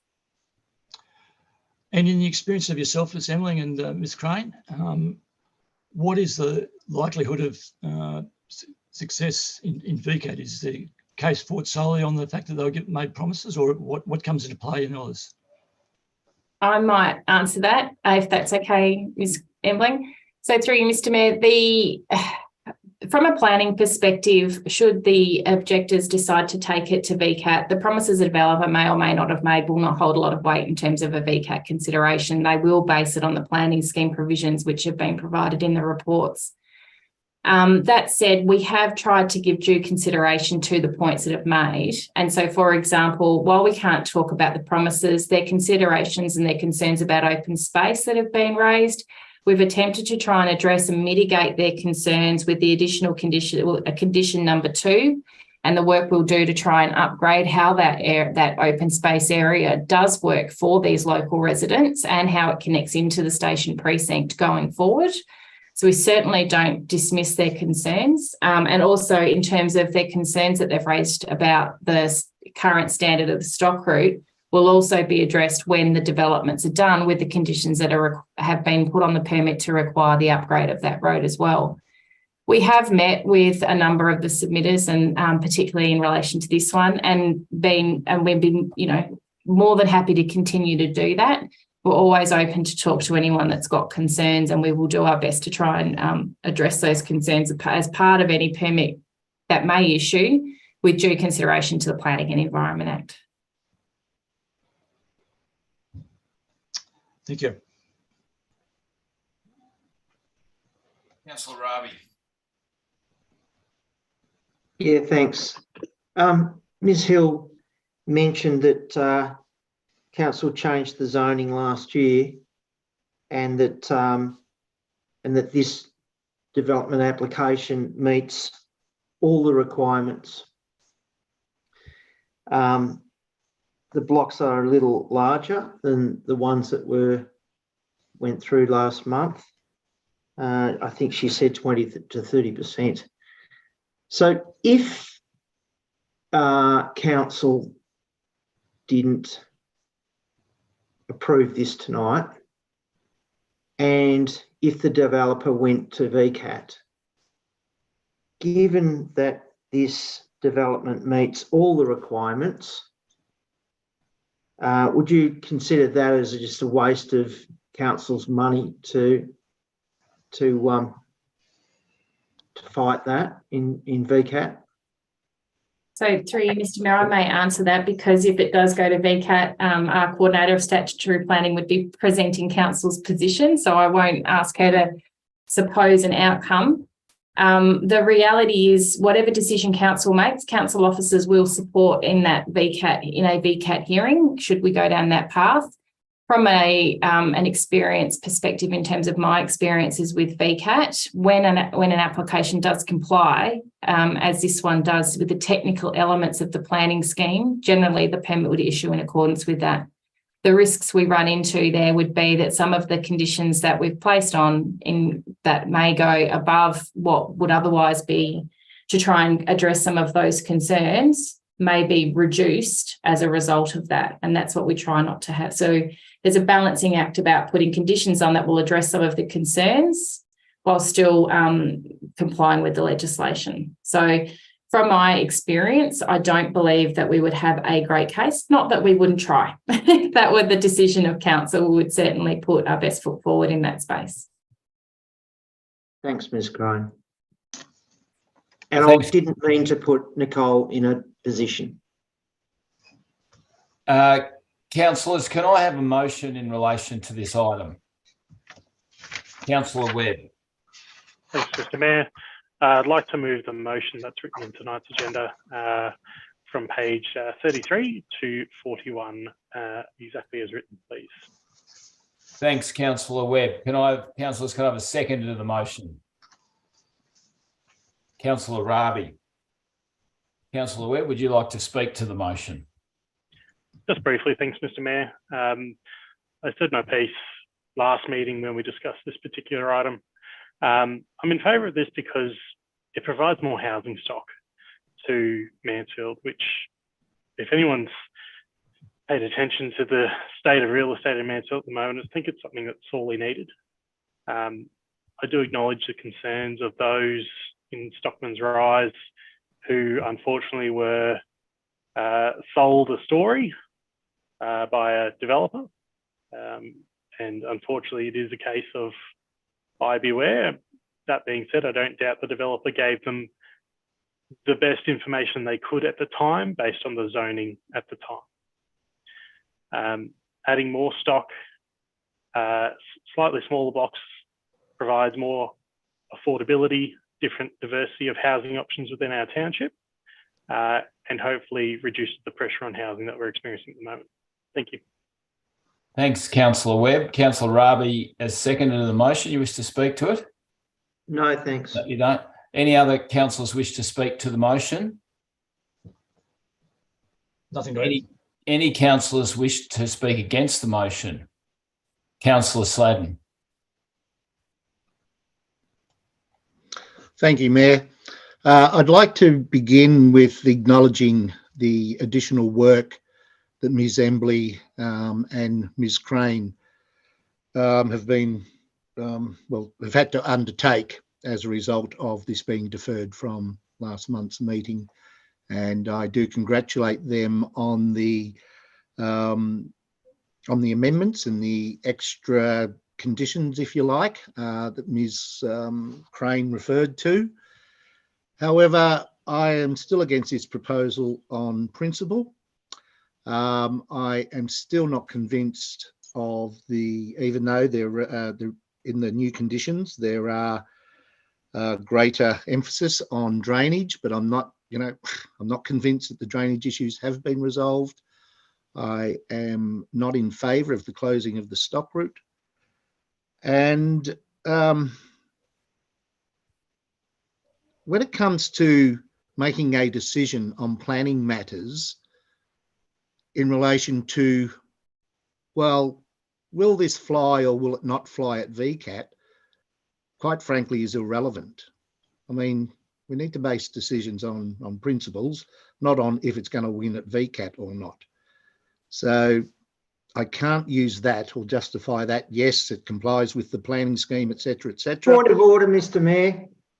I resent that accusation, Councillor Sladden, and I'd like you to take it back. You're saying that I'm voting on an outcome of VCAT before it's ever happened. And the allegation is quite frankly distasteful. Councillor Rabi, I dispute your point of order. Councillor Sladden is allowed to, I believe, and I don't think he was having a personal attack at you. He's allowed to make an opinion on comments that was made during the meeting. Thank you, Mayor. Thanks, Mr. Mayor. That's quite correct. Councillor Rabi, I was not having any personal attack at yourself. I was just stating it's happened in all my time on council where a question is asked by a councillor of officers, which I believe is an unfair question, to ask them, well, would we win this at VCAT? And from my point of view, that is not something that I would base a decision on, whether we would win or not at VCAT. So that's purely a statement. It's not having a go at any particular council law. So I will apologise, Councillor Rabi, if you did take it as an offence, but it certainly wasn't intended that way. So therefore, I cannot support. I stay with my original objection at the last meeting. I cannot support this application. Thank you, Mayor. Thanks, Councillor Sladden. Any other councillors wish to speak to the motion? No, in that case, we'll put that motion to a vote. All those in favour of the motion? The motion is carried. Thanks, Ms. Hill, for your attendance and your deputation. Thanks, everybody.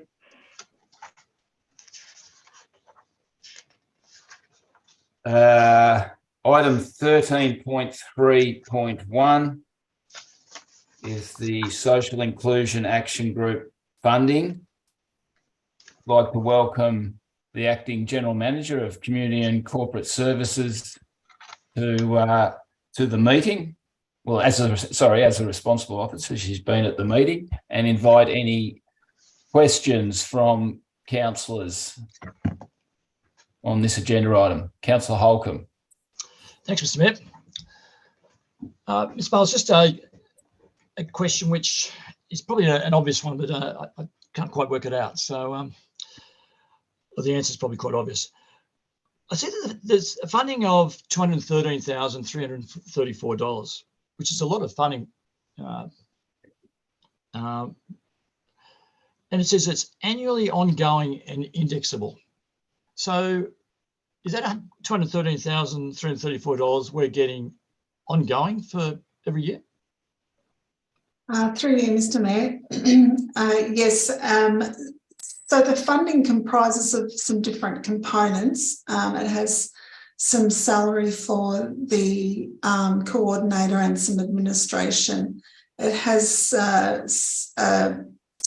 some allocated for remuneration of the social inclusion action group members, and then it has a portion that's allocated for flexible funding for the grassroots initiatives. So the idea is that it's led by the community group who represent the community, supported by the coordinator, and then they have some money to provide seed funding for local initiatives that will address social isolation and mental health in a preventative way. So it's very grassroots.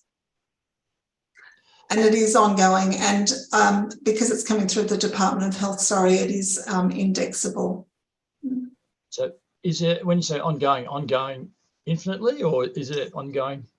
That's what we have been told from the department. I suppose with any government department that, you know, it's ongoing as long as the government decides it's ongoing, but at the moment that's what we've been told.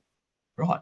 And can you, Ms. Bales, can you just tell me how these groups work? I don't quite understand how it actually functions. And because it's a brand new, I suppose you could call us a pilot site. So it's a brand new initiative. The Department of Health very much wanting that the whole of community is represented. So in the report, it talks about how the membership really needs to represent all parts of the community, both in age groups and demographics, and culturally and linguistically diverse. And it's really the group that needs to be representing their connections and come together to form a common goal about supporting mental health. So the government's prepared guidelines and that has taken quite a process to get to where the guidelines have been developed, and will be supported by the Office of Mental Health. That's going to be obviously invested in this working. So the Department of Health is saying that this is their flagship initiative at the community level, and so they'll be supporting how this works. But really it's community members coming together and listening to where the needs are. So they'll do a needs analysis and then identify areas of concern in a community. So it's very place-based. And then what they'll do is they'll pick some initiatives that they can support financially to get off the ground. So it could be a variety of different things, and it could be small things, and it could be a larger initiative. But I mean, it's very exciting, and I think it's great for community and great for community members who either have lived experience or who have a connection or feel really strongly about mental health in their local area. Yeah, that's a good explanation, because I had no idea how it would work. So thank you for that. Why was Mansfield selected? Sitting on council, why was Mansfield one of the 5 or 6? I'm not really sure. I think what they've done is tried to look at some areas that were perhaps impacted by bushfires. So obviously there's Mansfield, Benalla, Wangaratta, and then they've looked at some, so Latrobe, and I'm just trying to remember what the fifth one was. I'm sorry. Frankston? Frankston. So I would imagine that Department of Health would have looked at social indicators regarding mental health or the impact of isolation, and they would have chosen for the 5 initial sites something that's going to represent, to make it that when it rolls out across the state, it's going to be easily translated into like councils, and also so that's there wasn't a specific reason as to why we were chosen, but that's usually how the departments manage these things. Thanks, Ms. Vance. Thank you. Councillor Ravi? Thanks, Mr. Mayor. I've got a question about membership. And on the report, that who decides whether you fit into membership, or what group will be included into this? Well, I think it's about being open, fair and transparent for a start. So I would imagine that it will end up being through an expression of interest, and also groups would be perhaps identified and invited to nominate someone, but that there'll be a process that will be done in coordination with the office, that's the mental health office of Department of Health, that's supporting us on that process. And I think that they're very definite about being representative. So of course we can't have a whole number of people from one group. So we need to make sure that the membership is across, all parties of the community being represented. So it will be a process. There's communities of practice that are being set up by the department, and that will certainly be that sharing of learnings as the coordinators come on board. They wanted all of the coordinators to be recruited by the end of this month.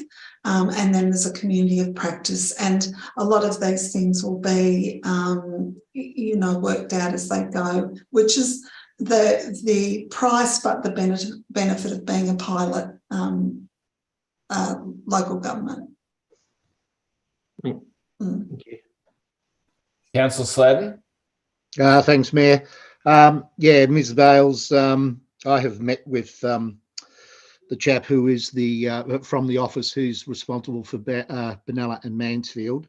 And yes, those guidelines are in place, and there is criteria there for the selection of those groups that will come through from that, from him, from the office, as you stated. So, and the reason that I believe that Mansfield was chosen was Benalla was high on the list because Benalla's got the highest or the lowest, whichever way you look at it, CFA index in the state. And yes, certainly those fires and the primary health partnerships played a role in getting it up here into the northeast. So I think that's why we got Wang, Benalla and Mansfield. It's a great initiative. It's terrific. Councillors, can I have a motion, please? Councillor Rabi? Yeah, the motion is that council endorse the acceptance of ongoing and indexable funding from the Victorian Department of Health to support the formulation of the Social Inclusion Action Group. Thanks, Councillor Rabi. A seconder, Councillor Sladden. Councillor Rabi, you speak to the motion. Just to say, I think it's a great initiative, and I hope that there's no blinkers on with respect to who can join this group. Thank you.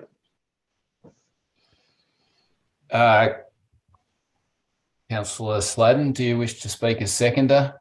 No. Anyone else wish to speak to the motion? Mr. Mayor. I'd just like to add one thing. I think it is a great thing, given the latest National Farmer mental health strategy that came out, which is a really damning report. It's really concerning. So hopefully I think, you know, farmers are probably the best at bottling it up. And the survey has said that 50% of Victorian farmers have really struggled with their mental health since the COVID lockdowns of 2019. So, yeah, great initiative, and hopefully our farming community can get behind it as well. So if I can now put the motion to a vote, all those in favour, the motion is carried. The 13.3.2 is the council plan reporting to the 31st December 2022. The responsible officer is the acting GM of Community and Corporate Services. Again, councillors, do we have any questions for Ms. Bales? No, then can I have a motion, please, councillors? Councillor Webb. Thanks, Mr. Mayor. Motion being that council receive and note the council plan 2021-2025 mid-year performance report as of 31st of December 2022. Could I have a second to that? Councillor Sladden. Councillor Webb, do you wish to speak to the motion? No, thanks, Mr. Mayor. Councillor Sladden. Any other councillors? Put the motion to a vote. All those in favour? Motion's carried. Item 13.3.3 is the performance reporting to 31st December 2022. The responsible officer is the acting GM of Community and Corporate Services. Councillors, do we have any questions for Ms. Bales? Councillor Holcomb.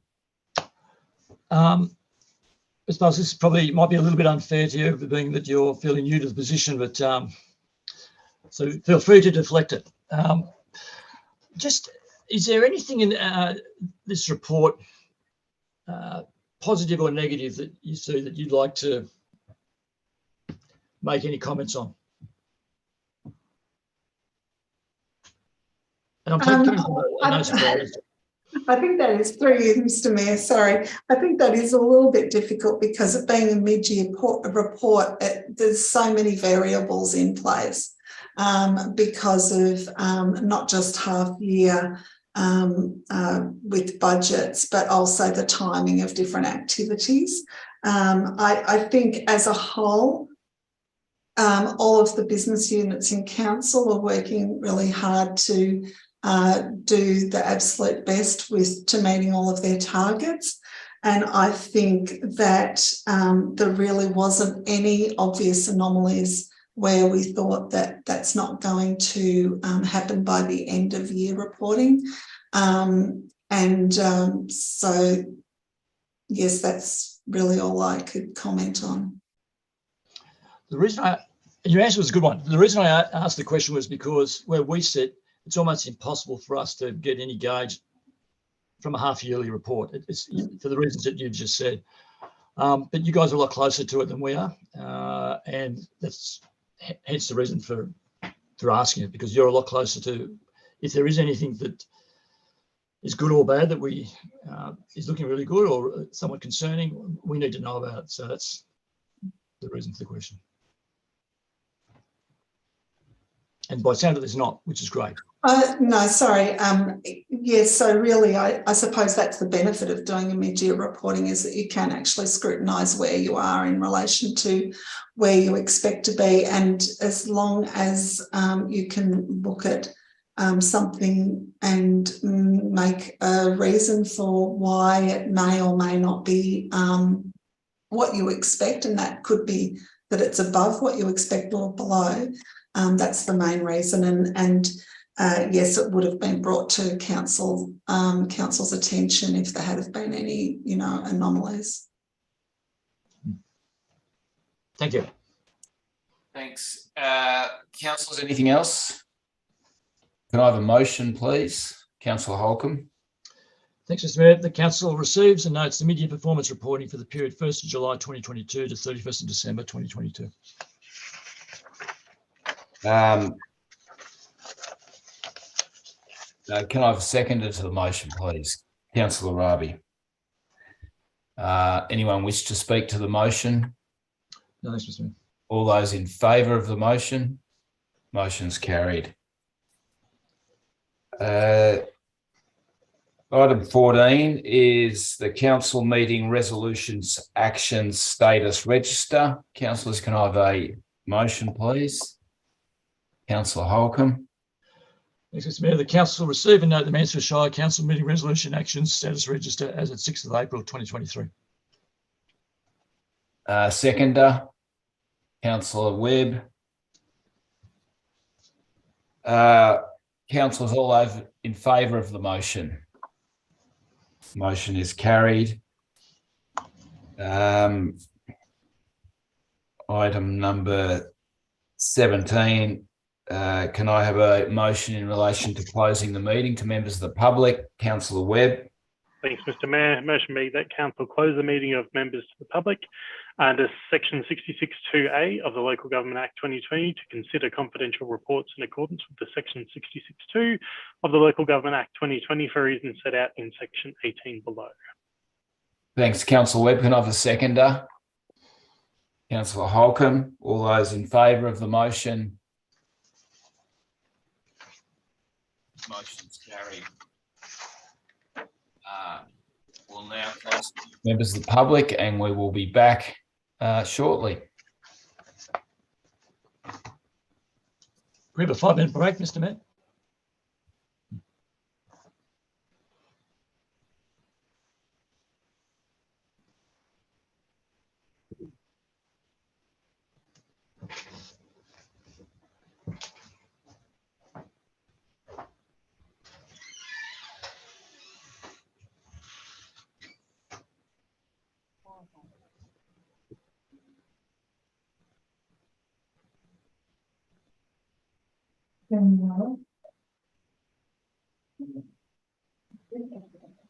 I can't find the link.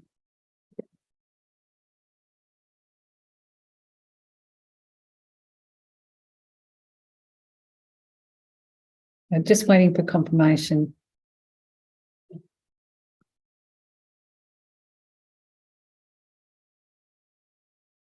Yeah, we're definitely confidential right now in a confidential room. We just can't figure out why we have the screen up too.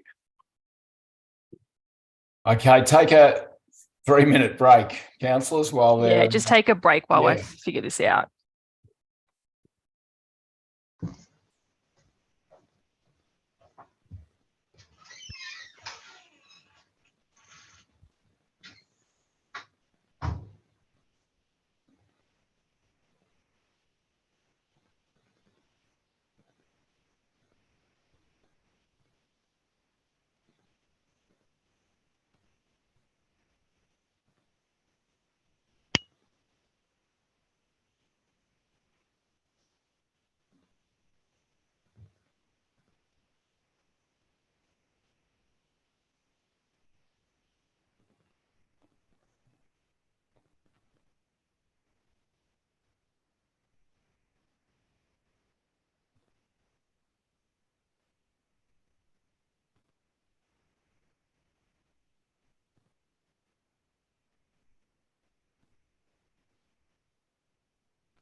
Okay, Chelsea, are we back in live streaming? We are still live stream, or yeah, back in the public live stream. Yes. Public live stream. Great, thanks. I'd just like to thank anyone who's hung around to see the outcome of the confidential meeting, and the result is that the tender for the Family Childcare Centre has been awarded to Mace. So congratulations to them, and thank you for the other tenderers. Without further ado, I'd like to now close the meeting, and thank you for everyone for your attendance and your participation.